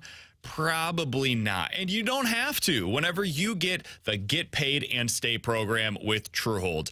This is truly the way to go. Get the Get Paid and Stay program. Truehold will buy your home now at its best current value while you bank the cash and continue living in your home until those interest rates come back down, or just as long as you'd like. It's totally your call. Plus, you won't have to pay those property taxes, the insurance, or the upkeep any longer. That's all on Truehold. Learn more about the Truehold Get Paid and Stay program by calling 1-855-300-9993 or by visiting them at Truehold.com for the smarter and faster way to cash out on your home's full value without having to move. That's Truehold.com.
Tara Hendrickson here with a Sports Center update driven by Johnny Londoff Chevrolet and Johnny Londoff Autoplex. Blues back in action tonight as they'll be hosting the Florida Panthers. We'll have pregame coverage starting at 6 o'clock with Alex Ferrario and Joey Vitale. Then Joey joins Chris Kerber for Puck Drop at 7. And it looks like Joel Hofer will be between the pipes for the St. Louis Blues. And news out of the NFL today, Mike Vrabel was fired by the Tennessee Titans. This Sports Center update was driven by Johnny Londoff. Find a road shop 24/7 at londoff.com, londoffautoplex.com.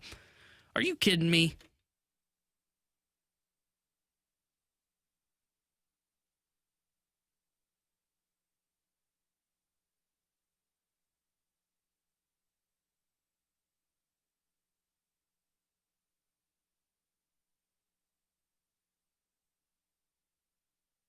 As a Cardinal fan, I didn't appreciate Bill DeWitt III's comments.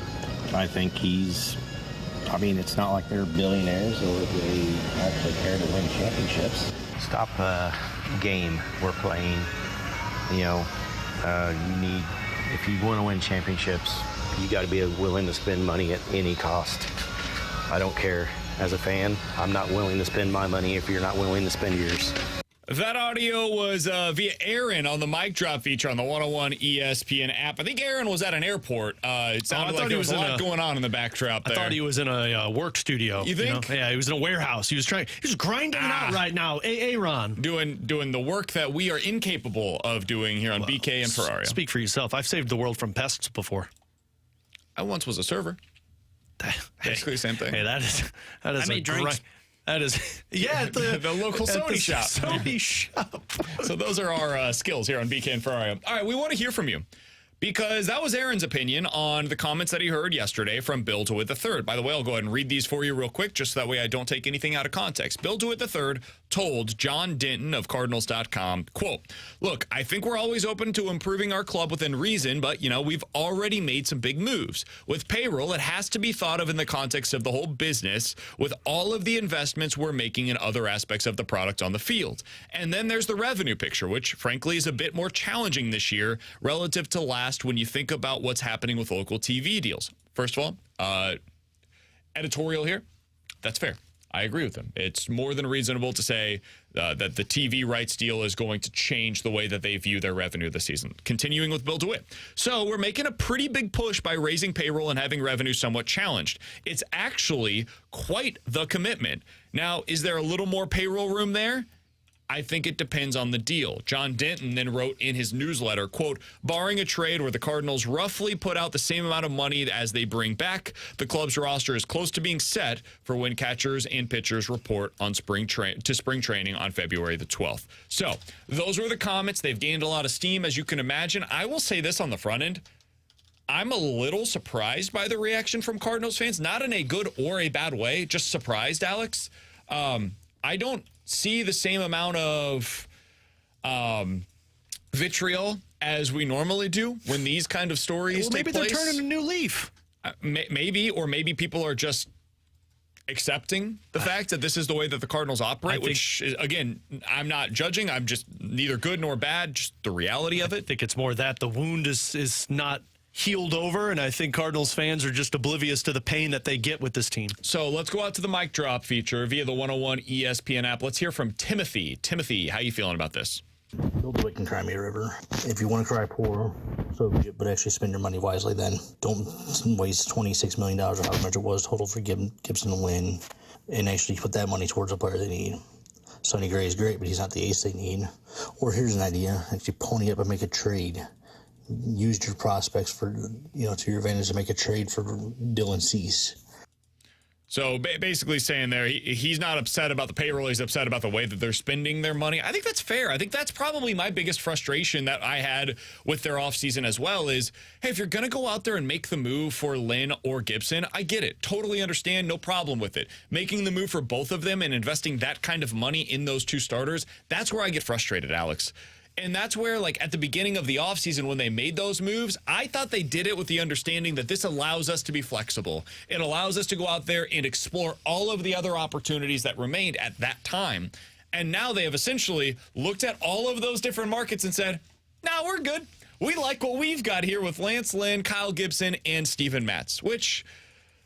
okay, it's a bold strategy, and if you're going to do that, you better be willing to invest at the deadline in a way that you never have previously. Yeah, well, and that's the part, too, that it just feels like this message coming out verbally is different than in the past because, every time we've talked about this model we get frustrated with, the Cardinals always stick to the same mantra of, well, we've got a model that's worked in the past and we stick to it. And that's been the way for them to say, read between the lines, we're not going to go spend money on free agents. But now it's, well, we've invested all of this money and this is a pretty big push for us, a commitment, so people should be appreciative. You took a turn the wrong direction than what they've been in the past. All right, let's go back out to the mic drop feature and hear from Chris.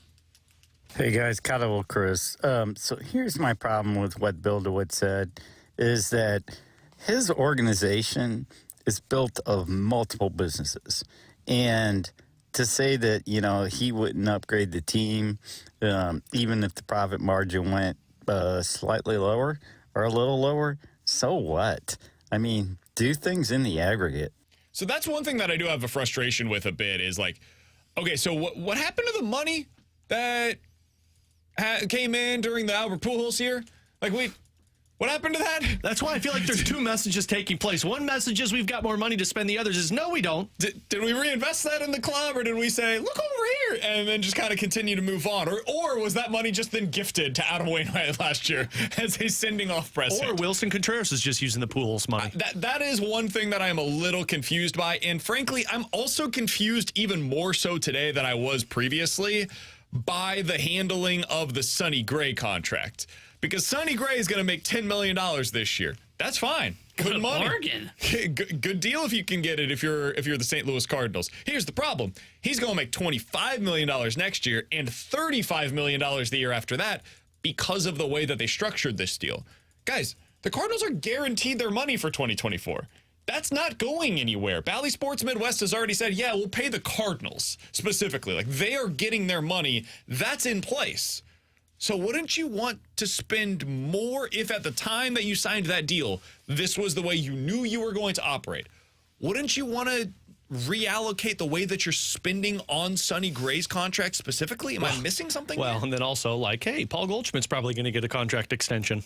That's the part that's confusing. Because, like, I agree with what you just said. I don't understand it. If you knew... And maybe I am just simply missing something. I'm open to that. But it seems weird to me that you would push that money out into future years when you don't know what the future looks like. Yeah, when that's what you're scared of. You're scared of the lack of revenue for 2025 and 2026, and that's when he's making most of his money. And if you had a bunch of dudes coming off of the books that made big time money, you're like, okay, we'll just replace that and reallocate the money towards Sonny Gray. That's our failsafe. Cool. Except for the fact that all of your biggest money players are back next year, except for Goldie, and they've said they want to resign him. Exactly. That's what I was going to say. Priority number one. Yeah, that's what I was going to say is, if that's what it was, where it was money came off of the books, and then you could kind of reallocate it from Paul Goldschmidt to Sonny Gray next year, okay, that I could understand.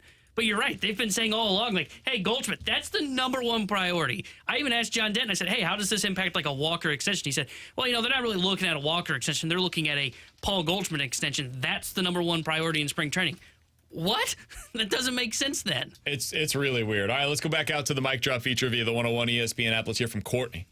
How I feel about this situation is empathy. I feel empathetic towards the Cardinal fan base that we have to go through this every offseason, every year. There's some excuse as to why they refuse to move up in payroll. Yes, you're top 10, but you're barely top 10. Yes, Bill DeWitt is top 5 richest owners in baseball, but yet to put a team together that is a World Series contender and not just good enough to win the weakest division in baseball.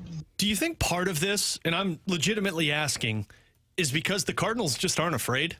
Like, they aren't afraid of any repercussions because they know people are still going to come through the gates and they're still going to come to the games because it's the best product that is available in St. Louis in the summertime. But on the flip side of it, the Cardinals always have the fallback. Now, they didn't this past year, but prior to last season, the fallback was always, well, we were contending for a playoff spot. So, yeah. I mean, John Mozeliak used that with us, not us, but in general, where he said, well, track record. Like, the Cardinals, and he's right, by the way. He's 100% correct. The Cardinals aren't the Cincinnati Reds when they were like talking about how you should be thankful that we're doing this, and well, we've got nothing to be thankful for. They're not these bottom dwellers. They know that, like, look, you can get upset with us all you want, but come April, I know you're going to be here, and at the end of the season, I can point to and say, well, we competed for a playoff spot. And we talked so much this season about, okay, what are the lessons that are going to be learned here from the St. Louis Cardinals in 2023? What are they actually going to take away from this?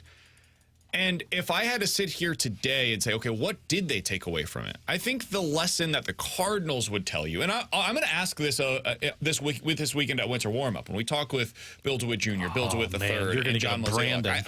I think the biggest question that I would then have is, okay, based upon what took place last year and where you are at today, what are the lessons that you've learned and what have you done to make sure it doesn't happen again? That will be the way that I frame the question, because I think it's an interesting thing to hear from them. And my guess on what they will say to that is, we learned that if Nolan Arenado and Paul Goldschmidt don't have their types of seasons, we're probably incapable of competing on the level that we want to. We learned that our bets in the rotation failed, and we needed more certainty there. And their certainty comes in the way of finding Lance Lynn and Kyle Gibson and Sonny Gray. Now, you may disagree with that, and that's fair. I do. But that would probably be their response. And then they would say, we didn't invest enough in as many arms as we needed to in the bullpen. And when you combine all of that, they believe that they have done the necessary moves this offseason to be able to prevent that from happening again this year. Here's the thing that's frustrating. I think they're right. I do think that they've done enough to prevent what happened last year from taking place again. But the problem for the Cardinals, that's not the bar. This team, this organization does not judge itself by preventing 90 lost seasons. This team and this organization, this fan base, judges itself by championships. That is the bar. And the current team, I don't believe, is capable of winning a championship as currently constructed. Now, again, I reserve the right to talk differently if they make a significant investment in a front-end starting pitcher. That's what they're missing right now. They're missing that. I think they're pretty good position player-wise. I think they're pretty good in the bullpen. They have a massive hole that they appear unwilling to fill, and with these comments, that's why I'm so frustrated right now. Because there are ways to go acquire that pitcher by spending no more than $10 million. Yeah, but it goes against their model. But I don't know that it does. Well, you're trading away prospects that you view as cheap options, so you're not spending top dollars. And that's what frustrates me is you talk so much about this surplus of position player depth. And how last year a big part of the problem was we just had too many options. We couldn't choose which one we wanted to play on a day-in, day-out basis. Oh, man, so many of them. Well, then filter through. Make decisions. Make tough choices. And decide, okay, we are betting on these 9 players. And those are going to be our position player bets. They've got more coming. There's always more players that are coming through the system. And they have those guys. So go make those decisions and then operate as such. When you make those choices, send out the surplus for that pitcher that you're needing right now. Go make somebody else tell you no. And that's what's so frustrating. Like, Dylan Cease's going to make $8 million this year. We're not asking you to break the bank. Can you get an $8 million pitcher? Can you go trade for one of the guys with the Mariners or the Marlins or Framber?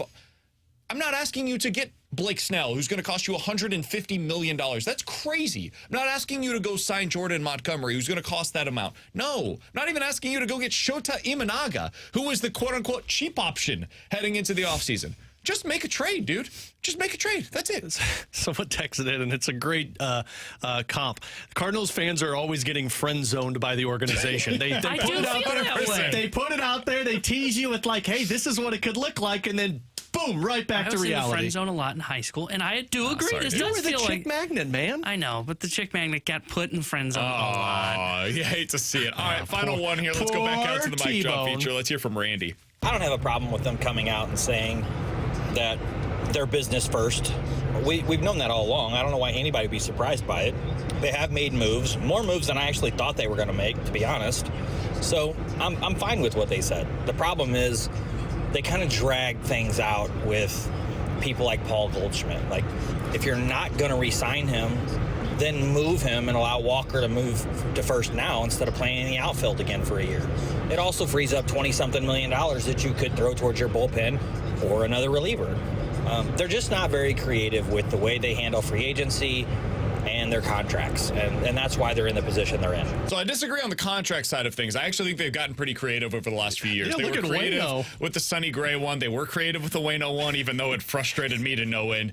They were creative with the Wilson Contreras deal. Like they have gotten pretty creative with contracts, so I'll disagree with that. But the main point here, I actually agree with a lot of what he said. I am surprised by how many moves they have made. I am disappointed by the lack of the quality at the top end of the moves. Again, I like Sonny Gray. I feel like we need to say that every time as the disclaimer. I like him. I think that's a really smart and good move.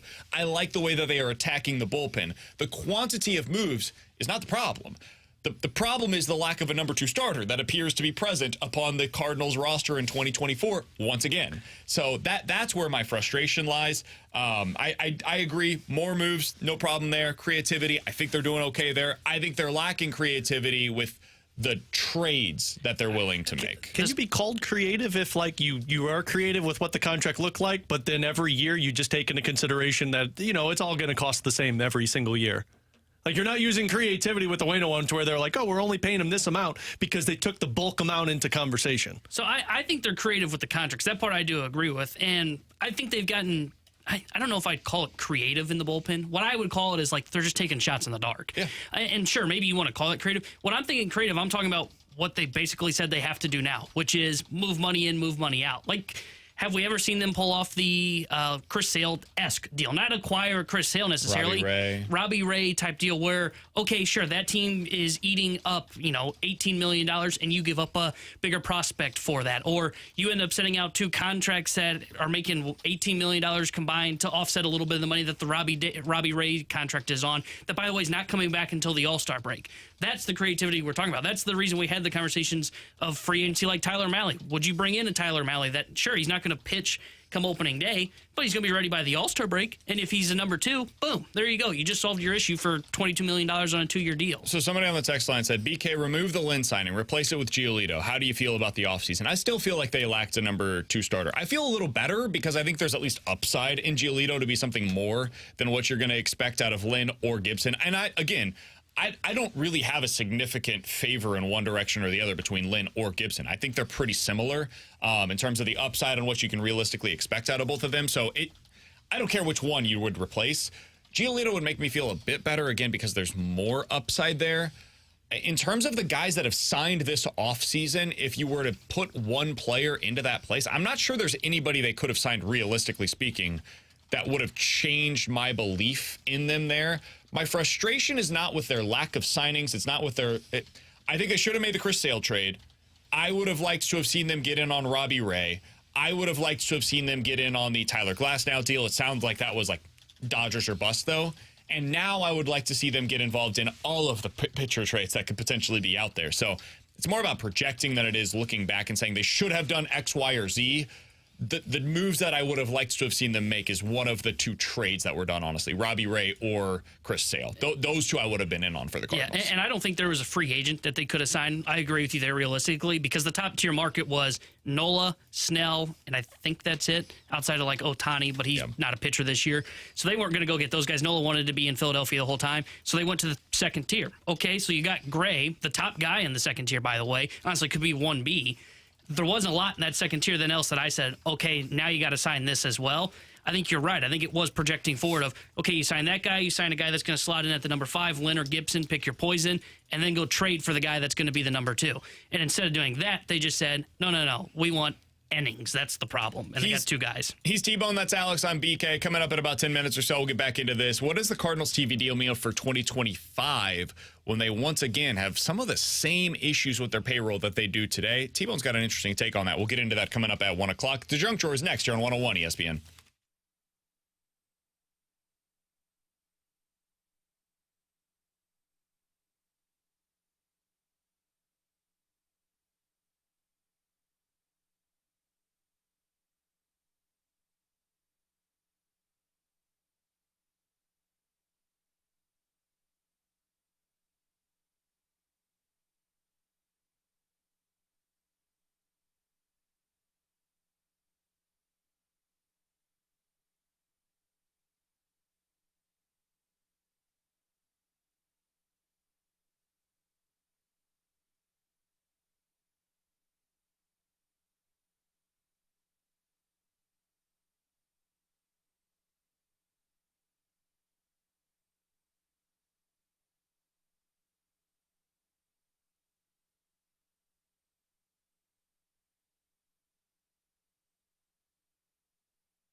Alongside Alex and T-Bone on BK. Alex, you got a couple of dogs at home, right?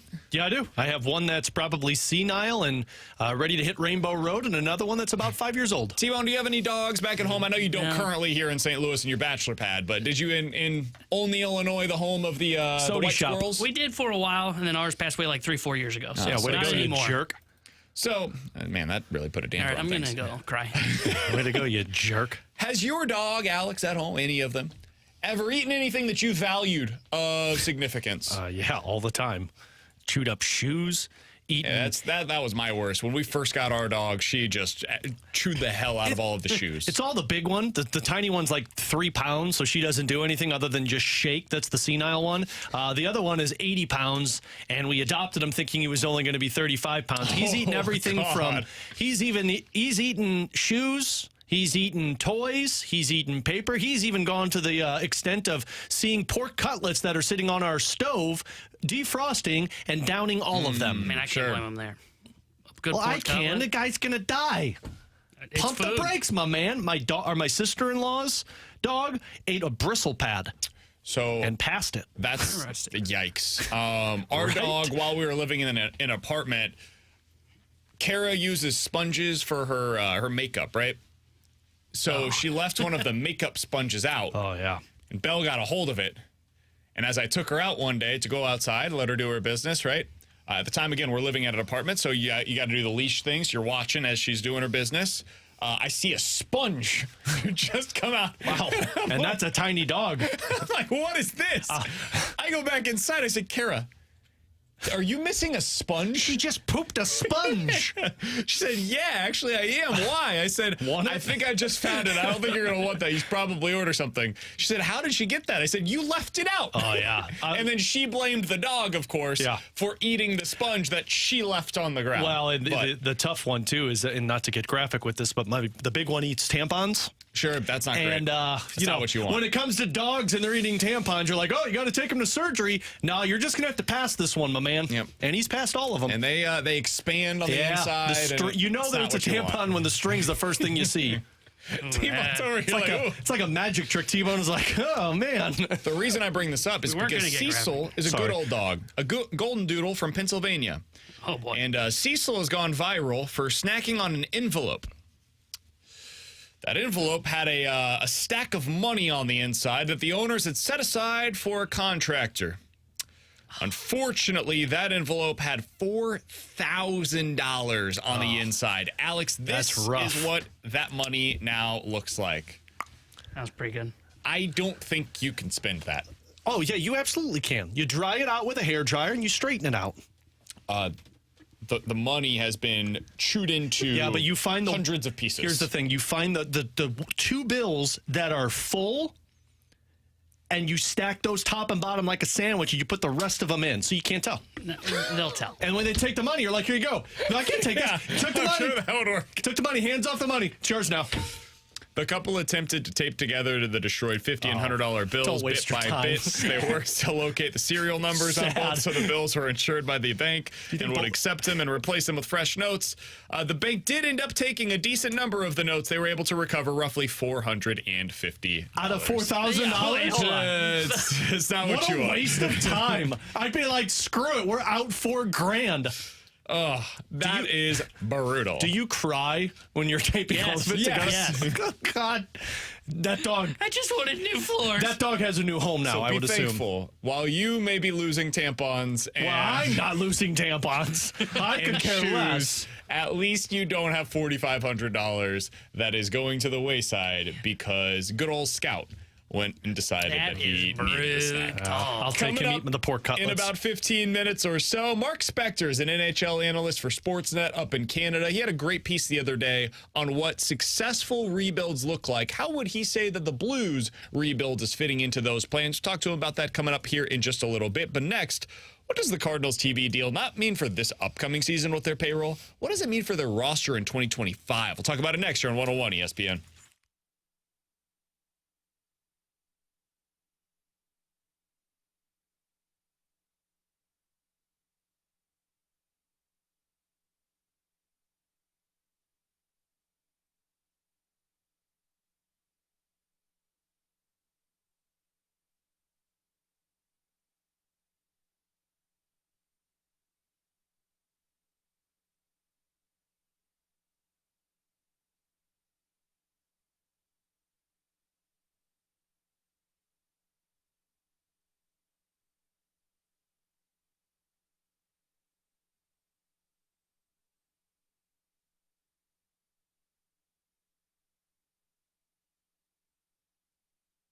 Alex Ferrario with you to talk about my dentist at 100 West Dental. Everybody's been to the dentist before, and you know the typical, you sit in the chair, they open up your mouth, you say, good to go, no cavities, and you go on with your day. And you might think that's normal. Well, it's not normal because they need to be looking at everything, finding out how your gums are, finding out how your tongue looks, if your overall oral health is in good shape. And that's what they do at 100 West Dental. They're the best when it comes to preventative procedures, taking care of you and your mouth in the long run, making sure that they see early detections. I had a tumor that was missed and I lost 7 teeth. Early detections mean you might not lose any teeth. They just take care of that tumor. So you got to be with the right dentist. And 100 West Dental is that dentist. They got a brand new office off of Manchester. It's got the most modern technology and patient experience, which is very important. You want to be comfortable and you want to know that you're in good hands. They have that at 100 West Dental. Also, you can check them out and check out an Invisalign package. If you're on the fence about it, they've got a digital scanner that can show you a simulation of what your mouth will look like when you're done with Invisalign. So all you got to do is mention my name, Alex Ferrario, and you'll get $1,000 off of an Invisalign package. So schedule online 100 West Dental. Tell them Alex Ferrario sent you and get with the best at 100 West.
Alongside Alex and T-Bone on BK, coming up in about 10 minutes or so, we'll talk to Mark Spector. He writes for Sportsnet up in Canada. He had a good piece the other day on what a successful NHL rebuild looks like. We'll ask him how the Blues fit into those plans. That's coming up here in just a little bit. But Alex, we've spent a lot of the day today talking about Bill DeWitt III's comments to John Denton about the Cardinals' current payroll situation and how the instability with the TV rights deals have them feeling very unsure of what the future looks like from a revenue perspective for the Cardinals. For 2024, we pretty much know what that means. That means this is the roster. They're not going to make significant additions without taking away some of the money. It's money in, money out for the Cardinals right now. So at least we have an idea, okay, this is what it looks like for 2024. I think the more compelling, more concerning, more intriguing in some ways discussion is, what does this mean for 2025? Because the Cardinals went out there and were clearly seeking out one-year contracts. They've got some options, so if they decide, okay, we need some cheap labor here at the back end of our rotation from Lance Land or Kyle Gibson, they can just go ahead and exercise those options on those two players. But if they want to get out of them, they can. If they don't want that money on the books, they can go ahead and get out of those after this upcoming season. Alex, the problem is there's not a whole lot of other flexibility within the Cardinals' current payroll. Almost every significant guaranteed contract that is on the books for this upcoming season is also on the books for 2025. And here's the bigger concern. Many of them increase in scale going into 2025. The one guy that isn't is Paul Goldschmidt. And everything coming out of the Cardinals suggests, yeah, that deal will get done. They'll have some kind of an extension in place, probably at some point during spring training. They'll have the announcement. They'll have Bill DeWitt and John Mozeliak and Paul Goldschmidt. They'll be sitting in those chairs on the outside where the wind is blowing 50 miles an hour and we can't hear anything as they're talking. We know how this goes, right? Chef's No, kiss. the Bill DeWitt hair is the better. So, okay, where's the money coming from? If they are concerned about payroll beyond this upcoming season and the Bally Sports Midwest situation does go wrong, then what? That's where I find the Cardinal situation to be super interesting. That's why when we talk about this Cardinals situation for this year and for the future, it's shoulder shrug emoji. Because, like, the Cardinals are telling us that this is a tight budget and we've spent what we can spend and moving forward, we're not sure. But yet, we're going to find money for Paul Goldschmidt. And, guys, Paul Goldschmidt's not signing for $15 million for the next year. Paul Goldschmidt might come in at a little discounted cost than what he's making now, but it's Paul freaking Goldschmidt. So he's going to make 20 a year. Yeah. We know how this goes. They're not going to pay him less than 20 a year. Also, there's only so much that they can go down because of the way that the contracts work. If he were to sign an extension with the Cardinals, I think he has to make 80% of his current salary, if I'm not mistaken. There's like a floor of what he can make on his next deal. I think it's like 17.7 mil. What this comes down to is the Cardinals are going to be relying on these young players to lead them into the promised land. Like, it's not like I fully anticipate, and Chaim Bloom might have just made me even think it more. Nolan Arenado's not going to be here beyond this season because guess what that does? It opens up $30 million for you to spend elsewhere. And they've got young players that can play that position. So I think the Cardinals are going to be towing this line of trying to be aggressive, but also trying to be aggressive on the cheap side. And I think that's going to frustrate fans even more than what they're frustrated right now. Yeah, I'm fascinated to know what it means for next year because the way they make it sound is very ominous what the future may hold for them. But I think it is one of two things. I think, one, you either don't sign Paul Goldschmidt, but I expect them to sign him, or two, you probably do have to move some money out. The name that I would speculate there would be Wilson Contreras. I mean, they've been screaming from the mountaintops like, hey, this guy's not a catcher. We screwed up by signing this contract.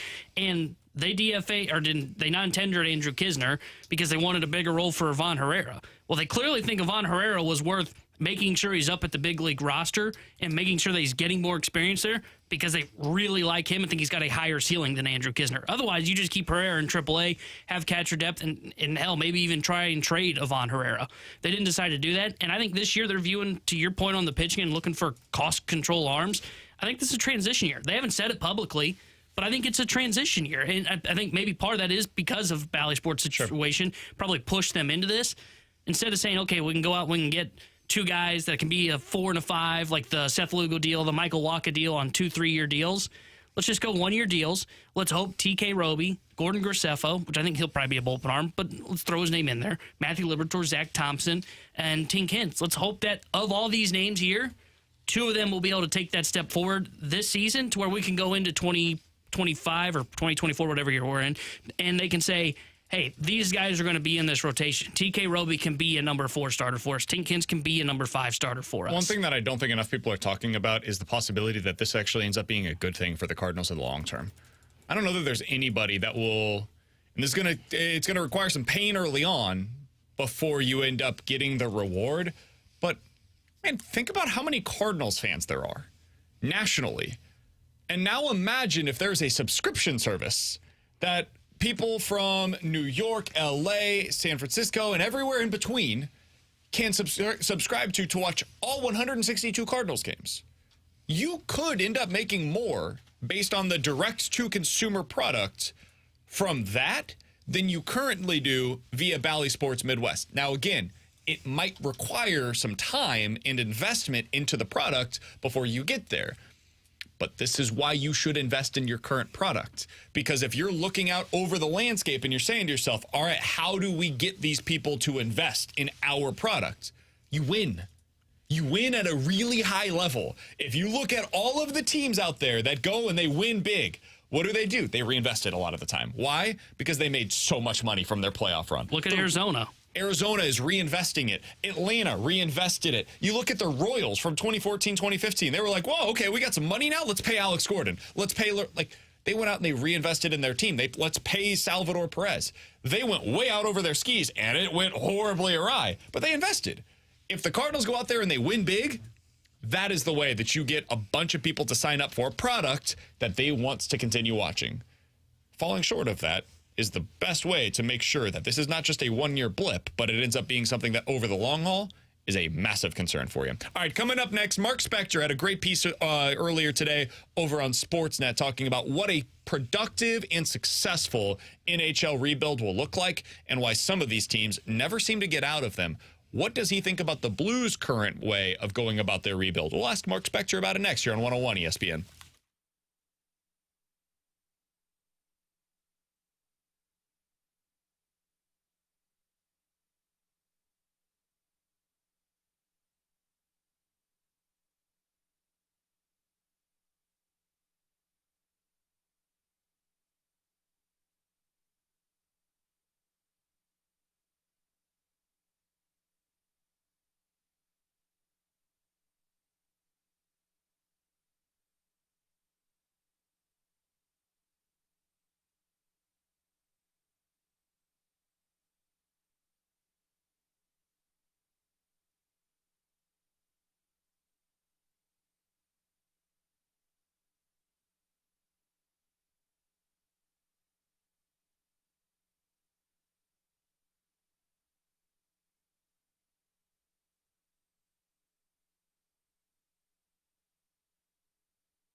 Alongside Alex Ferrario and Tanner Hendrickson, I'm Brandon Kiley. It's BK and Ferrario here on 101 ESPN. And one of my favorite hockey writers is Mark Spector. I read his work over at Sportsnet. You can follow him on Twitter. He is at Sportsnet Spec, S-P-E-C. And he's joining us now via the 101 ESPN hotline. Mark, we appreciate the time as always. I read your piece the other day on how a rebuild works in the NHL, and I was thinking to myself, man, this certainly applies to where the Blues are at right now. So let's start there. What does, in your opinion, a successful rebuild require in today's NHL?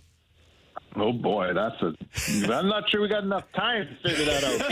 All right, you got 90 seconds. Be sure to give us the most well-thought-out answer possible, Mark. Right, this team's like rebuild. You want me to talk about it in 45 seconds? That's great. I mean, we know this. They're easy to start. Rebuilds are easy to start. You get veterans. You get a bunch of draft. The core of really young guys. That's the everybody does it. You bring in whether it's Trevor Zegras and well, it was Jamie Drysdale, Cutter Gauthier in Anaheim. Whether we're here I'm in Chicago right now. Obviously, they're starting theirs around Bedard. All right, we're going to try to get a better connection with Mark Spector. I want to hear what he has to say here because I think it's going to be really interesting. And it's why I wanted to reach out with him, Alex, because we talked to Army yesterday, and he said, listen, you asked a great question of, hey, are you feeling right now like you were at the beginning of the Ken Hitchcock era? And he said, well, we're probably 3 years away from where we were at the beginning of the Hitch era, where we really started to have that sustained success. So that put the timeline on it. And Alex, I think it's fair to say that means they're in a rebuild. We called it a retool, that they are in a competitive rebuild, I guess you could call it, where they are still not, they're not tanking, but they are trying to build for 3 years from now with their championship aspirations. So fingers crossed that's where they want to get to. But in the meantime, you look around the league, you've got Anaheim, you've got Chicago, you've got Detroit, who is stuck in a rebuild. You've got Ontario, or what's it called? Ottawa. You were close. Ottawa, Canada. That's been stuck in their rebuild. There are a lot of teams that are going about this in a very, very different way. And I'm curious to see if he thinks that the Blues are going about it the quote-unquote right way. Well, and the one thing that I want to find out with him is, in his piece, he talks about you have to have the main staples of the team, the roster in place when it comes to your rebuild. And what he means by that is, do you have the core pieces that can lead you out and surround them with good talent? And at the beginning of the season, I think we all would have said, no, they don't. They're still searching for those. Now we're thinking Robert Thomas, you've got the centerman, Colton Parayko, you've got the number one defenseman, and Jordan Binnington, you've got your top goaltender. And now, to Mark Spector's piece, you surround them with assets. If you look at what Anaheim has, I think Anaheim is still trying to figure out what they've got. Right. If you look at Ottawa knows they've got Brady Tkachuk, but then who? They don't have the defenseman. They don't have the goaltender. Let's look at the teams that have had success with it. He talks about Tampa in his piece. Tampa got Stamkos, they got Hedman, and they got Vasilevsky. Now, you got to have luck. You got to be able to find Nikita Kucherov late in the draft. You got to be able to draft Braden Point. That's every team that has success. Absolutely. However you go about it, whatever the genesis is of it, you eventually have to get healthy or get lucky, whether that's via health, a good draft pick, a trade that has some good fortune for you. Like, something has to go your way. That's why we always talk about, like, when we talk rebuilds, it seems like it's such a simple formula and be like, no, you just got to be good. Guys, the Edmonton Oilers have been in a rebuild for like 10 years. They got great luck with getting McDavid and Leon Draisaitl where they drafted them, but what else have they accomplished? Like, they've struck out numerous times drafting defensemen, and they're still searching for their number one defenseman. They haven't had a goaltender within the last 10 years. If you can't find those integral pieces for your team to be successful and then add assets onto it, well, then you're stuck in this purgatory where every season you're saying, are we in a rebuild? Are we in a rebuild? Are we in a rebuild? When do we get out of this rebuild? Whereas the Blues, if they've just accomplished that, and now we're talking about all of these complementary pieces, you're in a different timeline than what we've originally thought. And that's where I find, like, the Detroit Red Wings, for example, to be an intriguing conversation to be had here, because the Red Wings for 7 years were stuck in this rebuild. In 2016, starting there, 79, 73, 74, 48, 74, 80 points. That's what they did by year. This year, they're basically the Blues. They're 20-16-4 so far on this season. So are they out of the rebuilds now? Because they've spent a lot of money. They've gone out and added legitimate veterans. They brought in Alex DeBrincat. They have Dylan Larkin. They have JT Compher. They have a bunch of dudes, Andrew Kopp, David Perron. So are they no longer in the rebuild? Are they now starting their competitive retool, so to speak? Like, it's not as easy to get out of this thing as you feel like it probably should be. And that's where teams get stuck and they say to themselves, all right, what is our direction from here? What do we do now? Yeah, well, and that's the spot you don't want to be in. And the reason that we're at least optimistic on this side of it is because Snuggerud has had such success, because you drafted Dvorsky 10th overall, and because Thomas has emerged into this. Because if you didn't have these guys performing well, if you were selecting, like, mind you, you drafted Jimmy Snuggerud in the bottom half of the draft. You drafted Jake Neighbors in the bottom 10 of the draft. Dvorsky's the first time we've talked about a top pick to get excited about. So if you were talking about these guys not developing at the pace that you're anticipating, if you didn't strike well on this draft, we're talking about being more in a rebuild because you don't have that pipeline coming up. Whereas if you've got the pieces in place, but you got the pipeline working, That's where it all comes into play. You've got to have the complementary pieces. So we were looking at this earlier when it comes to the Ken Hitchcock era and where they were 3 years prior and then when Ken Hitchcock took over. And if you look at that roster, you had Oshie, Berglund, Backus. All of these guys were rookies. And you surrounded them with Keith Kachuk. You surrounded them with Andy McDonald, with Barrett Jackman. And you were thinking, okay, these guys need to learn a little bit more.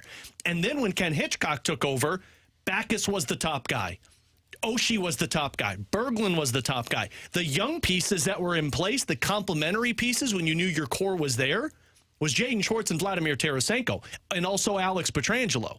Now you're getting to the point where you've got Thomas, you've got Parayko, you've got Bennington, you've got these assets in place, but then you look at the complementaries and you say, cool, our Schwartz and Tarasenko, if we've got our core, are going to be Snuggerud and Dvorsky and Stenberg and Lindstein. Those guys are able to put us in that window to start winning, and then you start trading from your wealth and say, now let's make it a Stanley Cup contender. So if you look back at where the Blues drafted those guys and how they were able to find so much success, starting in 2005, because that is where you kind of have to go to find the beginning of it.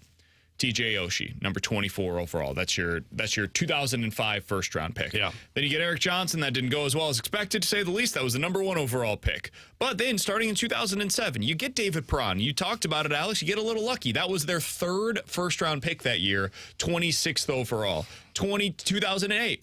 Alex Pietrangelo, boom, we drafted a number 1 defenseman. That is the kickstart of what is a massive piece of this rebuild. And then you really start adding to it from there. Jaden Schwartz, Vladimir Tarasenko in the first round. You end up getting Joel Edmondson, Jordan Binnington in the next year in 2011. And then they just keep stacking on those drafts. And then you get to the place where it's starting in 2014. Man, at that point, they started drafting guys that are now a part of your roster. So you're talking about players that sometimes take 6, 7, 8 years to get to the NHL and to be significant pieces of the NHL roster.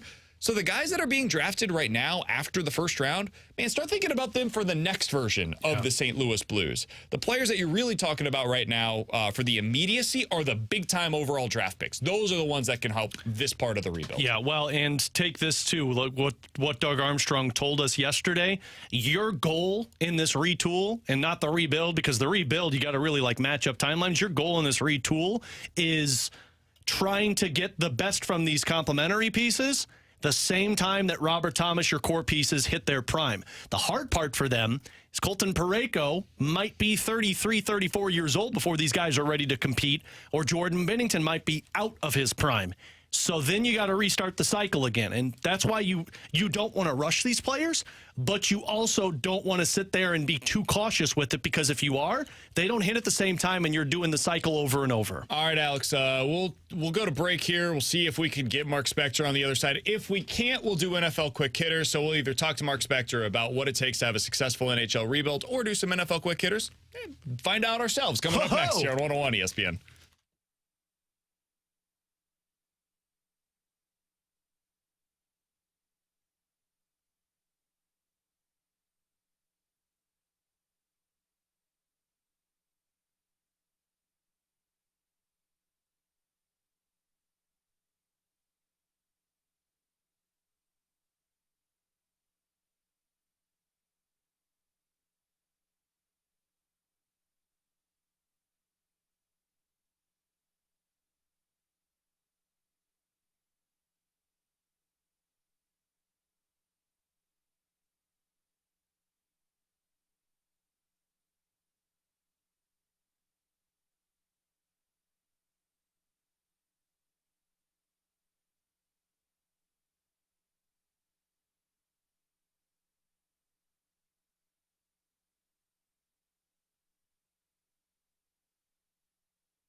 Tanner Hendricks here with a SportsCenter update brought to you by Saliga Heating and Cooling. Blues back in action tonight as they'll be hosting the Florida Panthers. We'll have pregame coverage starting at 6 o'clock with Alex Ferrario and Joey Vitale. And then Joey will join Chris Kerber for Puck Drop at 7. This SportsCenter update was brought to you by Saliga Heating and Cooling, an independent American Standard heating and air conditioning dealer.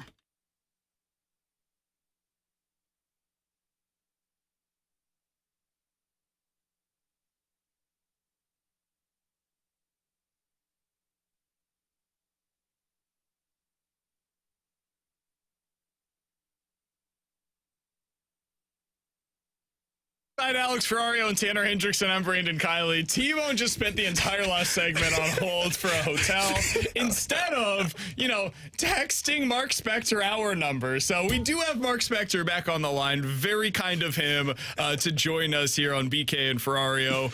Sorry about all of that time, Mark. Thank you so much for hopping on again. So we'll go back to it. 90 more seconds here for you. What makes a successful rebuild in the NHL in your mind, Mark? Well, like I say, they all start the same. Like, the one uniformity of rebuilds is you clear out all your veteran guys that are worth something. You get a bunch of draft picks, and you draft with those picks, which is a crapshoot. And you try to forge this core like the one Ottawa has. Or, they got about 6 guys. Or maybe Bedard is in Chicago. They don't have as many guys yet. Anaheim's got 3 or 4 guys. You get a core of young guys, and that's where it starts. How long it takes to surround that core with the right guys, that's a whole other story, man. Well, and in your piece, Mark, you talked about making sure that you clicked on the top players, the core pieces to lead you out of the retool or this rebuild. And when you look at the Blues, we were questioning it at the beginning of the season, but now seeing Thomas's play, Parayko's play, Binnington's play, do the Blues have that core to lead them out of this? Well, I think so. Thomas, those are all good players, right? How old's Parayko now? 30 years old, I believe. I think 31, if I'm not mistaken, but right in that range. Yeah, 31. So he qualifies as a guy that can help the young core, but I think I'm going to say to you that if the Blues were actually going to start a real rebuild here, and I don't see what they're doing as a classic, like what Chicago did, where you tear it all down and start again. I don't see that in St. Louis. If they were going to do that, I would suggest to you that Parayko, he's such a good player and a valuable piece, he'd be one of the guys that would go out for some young, stud or some draft pick, I would think, wouldn't he? Yeah, probably, and that's something that there were talks about last year at the deadline of whether or not the Blues would actually consider moving a guy like Colton Parayko. But then they came out and said, like, hey, if we trade Colton Parayko, we immediately turn around and look for the next version of Colton Parayko, a guy that can play those top minutes, ends up taking away time and space, and it's difficult to find that guy. So they have him on the roster. They wanted to keep him here. Their next big decision in that respect, Mark, is going to be with Pavel Buchnevich, who's 28 years old right now, has been a fantastic penalty killer for the Blues, is a consistent 25 to 30 goal scorer for them, but next year's the final year of his deal. And if they view, as we talked to Doug Armstrong yesterday, this is like a 3-year retool window, they're going to have to make a decision on if Buch is going to be a guy that is at the end of that window with them. In your mind, when you look at teams that have gone through this successfully, do you think they typically would re-sign a guy like Buchnevich to a long-term, multi-year, big money extension? Well, big money. I mean, I guess I'm going to ask you how big of money. There's a couple things here. St. Louis isn't in a cap crunch, and I don't think they're ever going to be in a cap crunch. They tend to be a budget team. So they have their own cap crunch that the owner tells them this is how much you get to spend. A guy like Buchnevich is, at this point, what did we say? He's 28. Right? So he'll be 29 when the season's over here. So, he's, what's he, I'm looking at the standings. He's got 29 points in 36 games. So I guess I'm asking you how much of... My guess is probably $8 million a year. Yeah, that's a lot of money. I mean, if you think you want to sign a guy for... I guess you got to figure out what you're doing, you guys. I'm thinking of the teams that have done these, what they call retools, and they don't rebuild. And out west here, there are teams like Vancouver. Like, they spent 10 years retooling. It's finally clicked this year. But they spent 10 years not rebuilding, right? Not rebuilding, but just trying to retool on the fly. All of a sudden this year, out of the blue, they have a hell of a team. and it's working, but it's been a decade. The Calgary Flames are that team, guys.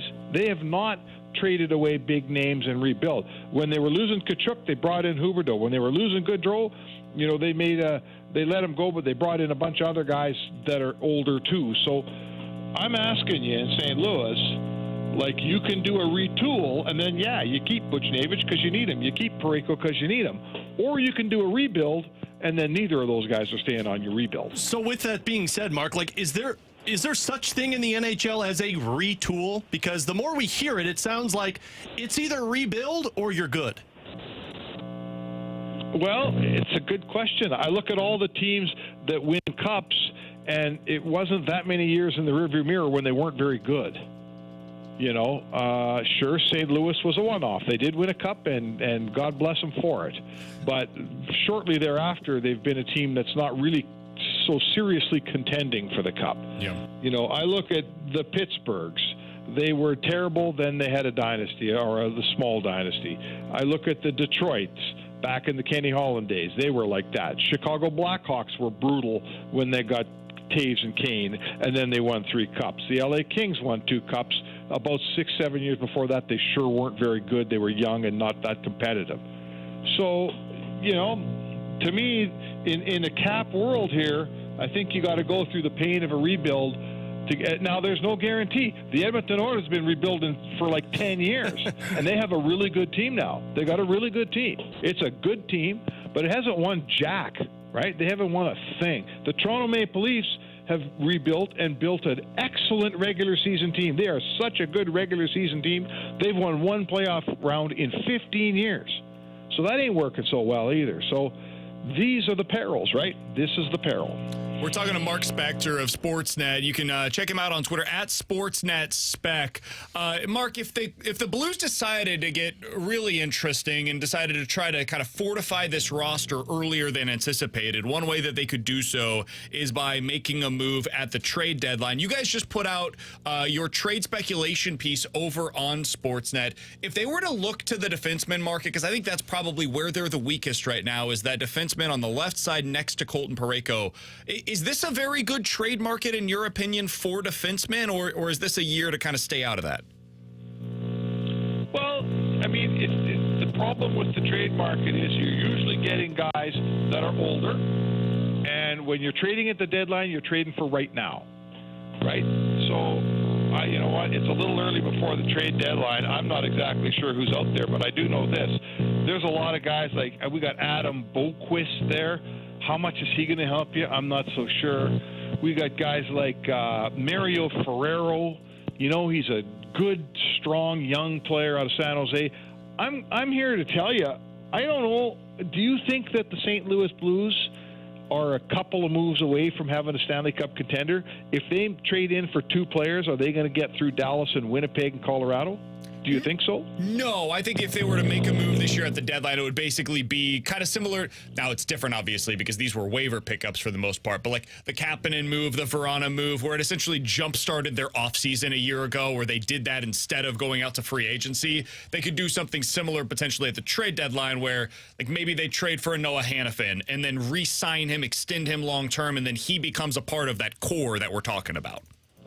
That's fair. And I guess my question to you is, Noah Hannafin's a really good example of the older. What's Noah Hannafin? I'm guessing here he's got to be about 28 now, 29. Yeah. He's a very good player. Like, he's a really good player. And He's actually 26, so he's younger. Oh, he's only 26. I'm sorry. He's younger than I thought. So he's certainly got 7 or 8 awesome seasons left in him. I really like the player, and he'd help you everywhere. In St. Louis, he'd help you in any town. So how are you going to get Noah Hannafin? You're going to get Noah Hannafin by giving up something really good and young. That's what Calgary's going to want. If they're trading Noah Hannafin, they want young and good. They want, your best guy who's under 23. That's what they want. So is St. Louis in a position to part with that player? Are you now just kicking a rebuild down the road if you're trading younger players for 26-year-olds? And I'm going to ask you, if you get Noah Hannafin, you think there's a Stanley Cup in your near future? That's the question here that Doug Armstrong's asking himself. It's an interesting. They're trying to thread this needle, and it's a very difficult thing to accomplish. Hey, Mark, I apologize for all of the phone issues that we were having. Thank you so much for hopping on with us today. Certainly going to be a compelling few years to figure out how Doug Armstrong finds a way to get through this. All the best to you and the fam. We'll talk with you again soon, my friend. Yeah, all right. Thanks for having me. You got it. That's Mark Spector, senior columnist for Sportsnet. Guys, apologies for the phone issues. There's just nothing we can do on that one. T-Bone could have had him call us. Bad hotel. And like different people, I want to say this because we've got some texts that did not like that interview. Different people go about interviews different ways. I actually prefer that way, where it's a conversation and we're kind of going back and forth about what I find to be a really interesting discussion. How do you get through this, man? Because what the Blues are trying to accomplish is something that very few teams do successfully. Like, we bring up the LA Kings. The LA Kings sucked.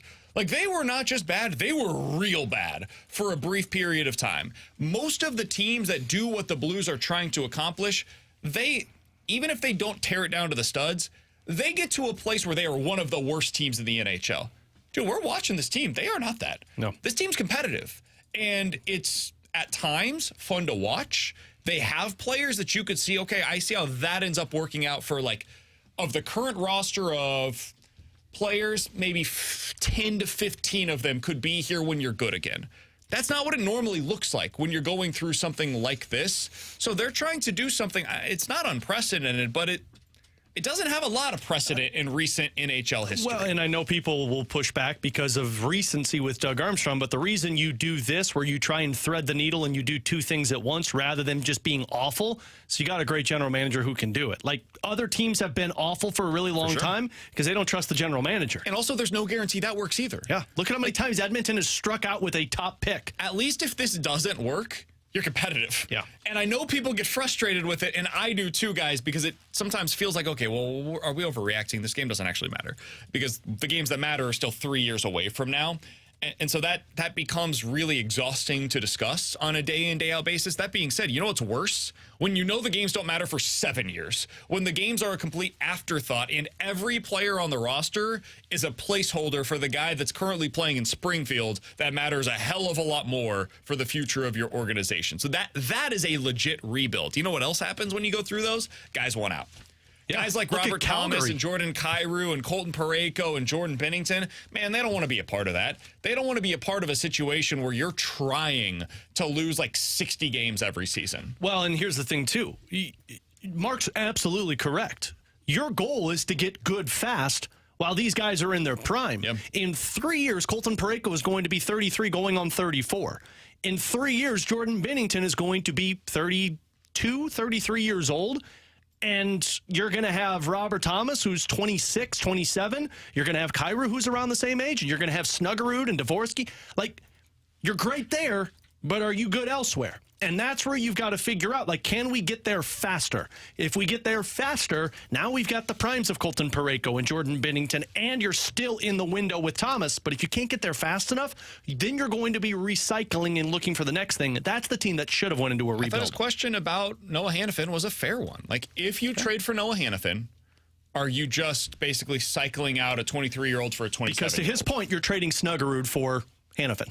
Or Bolduc, like, but if Bolduc and a first-round pick, though, that's the thing is like, you got to okay, now we're trading away a potential top 10 to 15 pick, and those are the guys that can become Snuggerud. Those are the guys that become Dvorsky. So are you trading away the next version of the player that you already have? But see, in that scenario, to Bolduc, I would argue you're putting yourself in a better position to win. Unless that first-round pick is something that ends up being seriously helpful for you. And right now, what would you be in the NHL draft? I would assume like 13th. You're in a wild card spot right now. Yeah, they'd be You'd be like bottom 18. half. You'd be around where you drafted Bolduc, Neighbors, Snuggerud, which success, but look how long you had to wait for those guys. And if you trade for Hannafin, it would certainly continue to help you in that regard Absolutely. as well. And it dips you down faster. Down further as opposed to up. And if you're trading... As of today, they'd be 13th, it appears. And if you're trading Bolduc, you're in a position to where, like, I like Bolduc, but I'm not sure how impactful he's going to be. Whereas, say, you trading a Snuggerud, you're trading a top 6 player next season. Yep. Where, like, Bolduc might be a third-line winger for you next season or in 2 seasons. So, in that scenario, I would do it in a heartbeat. But when he said that, I'm thinking, okay, your best prospect, Calgary's going to want Snuggerud. And I'm not doing that because that guy plays into my future. Would you trade a first-round pick for him? Yeah. If you're telling me a first-round pick is what gets me, like a first-round pick plus a prospect, but I don't know who that prospect is. As long as it's not Stuggerud or if it's somebody below the tier of these guys that we're talking about, I would, because that helps you now. I don't think I would, because I think there's a better chance of this team falling back as we get closer to the trade deadline than pushing forward. Now, this could change. My opinion on this could totally change by the end of January. But what if Hanifin makes you a better team and Nick Leddy's going to play second-tier minutes for you? And then suddenly you're looking at it and you're like, do I think you're a cup contender? No. Do I think that you could get lucky and maybe get to the second, maybe even this conference final? Like maybe we always say that Jordan Biddington is the reason that you can be a dangerous team in the playoff run. And you're expediting being a dangerous team because you've got Hanifin making your defense better in front of Binnington. He's Alex. That's T-Bone on BK. Coming up tonight, Blues versus Panthers. Pregame coverage with Alex starting at 6 o'clock right here on your home of the Blues, 101 ESPN. Coming up next, we're going to wrap up some of the biggest news from the NFL today, including Mike Vrabel out with the Titans. Is he going to be the next Patriots coach? We'll tell you next here on 101 ESPN.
Alex Ferrario with you to talk about my friends at Classic Air Care. We were all in that position last night where it was super cold outside and it started to sleet, and you're thinking, oh boy, I hope my unit gets through this cold weather, and it's going to be that way over the next couple of weeks. That's why you got to have the right HVAC system, the system that is in place and a company that is going to take care of you no matter what happens. They have been around since 1926, making people comfortable. And look, when it comes to an HVAC system, a lot of us have that old unit that we don't want to splurge and spend the money on, but at the end of the day, it's one of those things that you need to make sure you put the proper amount of money into and get the right customer service that is there. And that's my friends over at Classic Air Care. So you can give them a call today and you can find out about their HVAC system installation. Right now, they got a deal going on where they will throw in a free water heater with a new HVAC system, 18-month 0% financing available over at Classic Air Care. So give them a call or check them out online,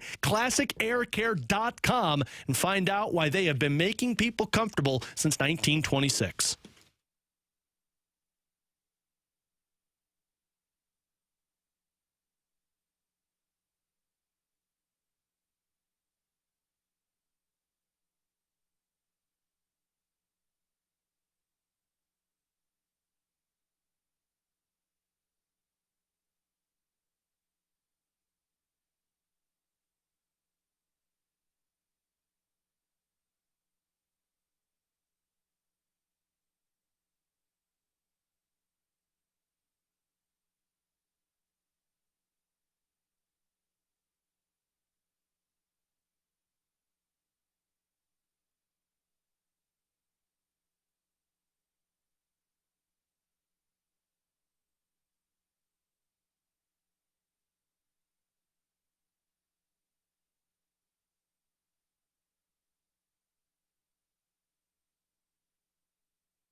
Alongside Alex and T-Bone on BK. Hey, if you missed anything from today's show, be sure to check it out on the podcast page, 101ESPN.com. The free 101 ESPN app is where you go to find it. It's all presented by Dobbs Tire and Auto Centers. Sometimes we start the show and I feel like it's going to go one direction and then it goes another. And today was one of those days where it just went in a very different direction. Do yourself a favor and listen to Not the good, podcast. not bad, just different. T-Bone trying to get a hold of a guest. Yeah, I was gonna say, you better listen to that Mark Spector interview. I did a lot of work to get him on the line. I sat through the whole jazz music, talked to people at the hotel desk. You should listen to that interview. We should never once did it go through T-Bone's brain. Maybe he should call me. Even when the guy texted him on hold. All right, look. There's a brain fart. You can have those once a year. Coming up here in about 2 minutes, I'm going to give you a chance to win a pair of tickets to see Billy Joel and Sting for one night only on Friday, September 27th. That is coming up at Busch Stadium. Tickets go on sale Friday at 10 a.m., but you can win free tickets all week long right here on 101 ESPN by listening to the opening drive, BK and Ferrario, and the Fast Lane. You can also register to win tickets for Billy Joel and Sting by going to 101ESPN.com or the 101 mobile app. Coming up here in just a couple of minutes, I will give you the trivia question. If you're texter number 101 at 314-399-9646, you will get the pair of tickets to see Billy Joel and Sting. All right, the big news today in the NFL, boys. Mike Vrabel, fired, gone from the Tennessee Titans.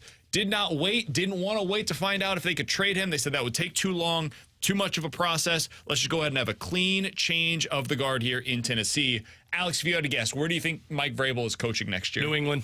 I think it's pretty cut and dry. That's where he was going to go no matter what. And I think Mike Vrabel let them know that's where he was headed. I think so, too. I think New England, but I would think that we'd get news on Belichick like today if that was going to happen. That's what is a little bizarre. I think you got to be cautious. Where do you guys think that Bill Belichick is coaching next year? Atlanta. I do, too. Yeah, that's a good one. Atlanta or the Chargers, one of those two. Where do you think Jim Harbaugh is coaching next year? Atlanta or the Chargers. Las Vegas. I do. No, I don't think so. I think that's Pierce's job. I think the Chargers will end up hiring Ben Johnson. And I think the Panthers are going to throw everything at Ben Johnson. I think nobody wants to work for Tepper. And I think they end up having to take a secondary. Yeah, but if a blank check is sitting there to come, I think if I'm Ben Johnson, I'd take advantage of it. The last two guys both said that, too. And it didn't work out for either of them. Well, maybe if you don't draft crappy quarterbacks, you don't have to worry about it. 100%. Unfortunately, they're stuck with that quarterback for like the next 3 years. Oh, yeah? They don't have their draft pick this year. Arizona was stuck with what's-his-face, and then they got Kyler Murray. A little different situation. They had a draft pick. Trade it back. Unfortunately, give them back. The Panthers traded the number one. Give Chicago DJ Moore and Bryce Young and say, give it back. He's Alex. That's T-Bone on BK. 314-399-9646 is the Air Comfort Service text line. If you are texter number 101 with the correct answer to this question, you are getting a pair of tickets to see Billy Joel and Sting on September 27th at Busch Stadium. The question today. Earlier today, during the junk drawer, we told you about a dog. That dog ate a whole lot of money. How much money did the dog eat? If you got the correct answer to that question, you send it in to the Air Comfort Service X line at 314-399-9646. You're seeing Sting and Billy Joel at Busch Stadium. What took longer, the dog to eat that amount of cash or T-Bone to get a hold of Mark Spector through the hotel? T-Bone. We'll talk to you guys tomorrow, maybe, if T-Bone can figure out the connection. Fastlane coming up next here on 101 ESPN.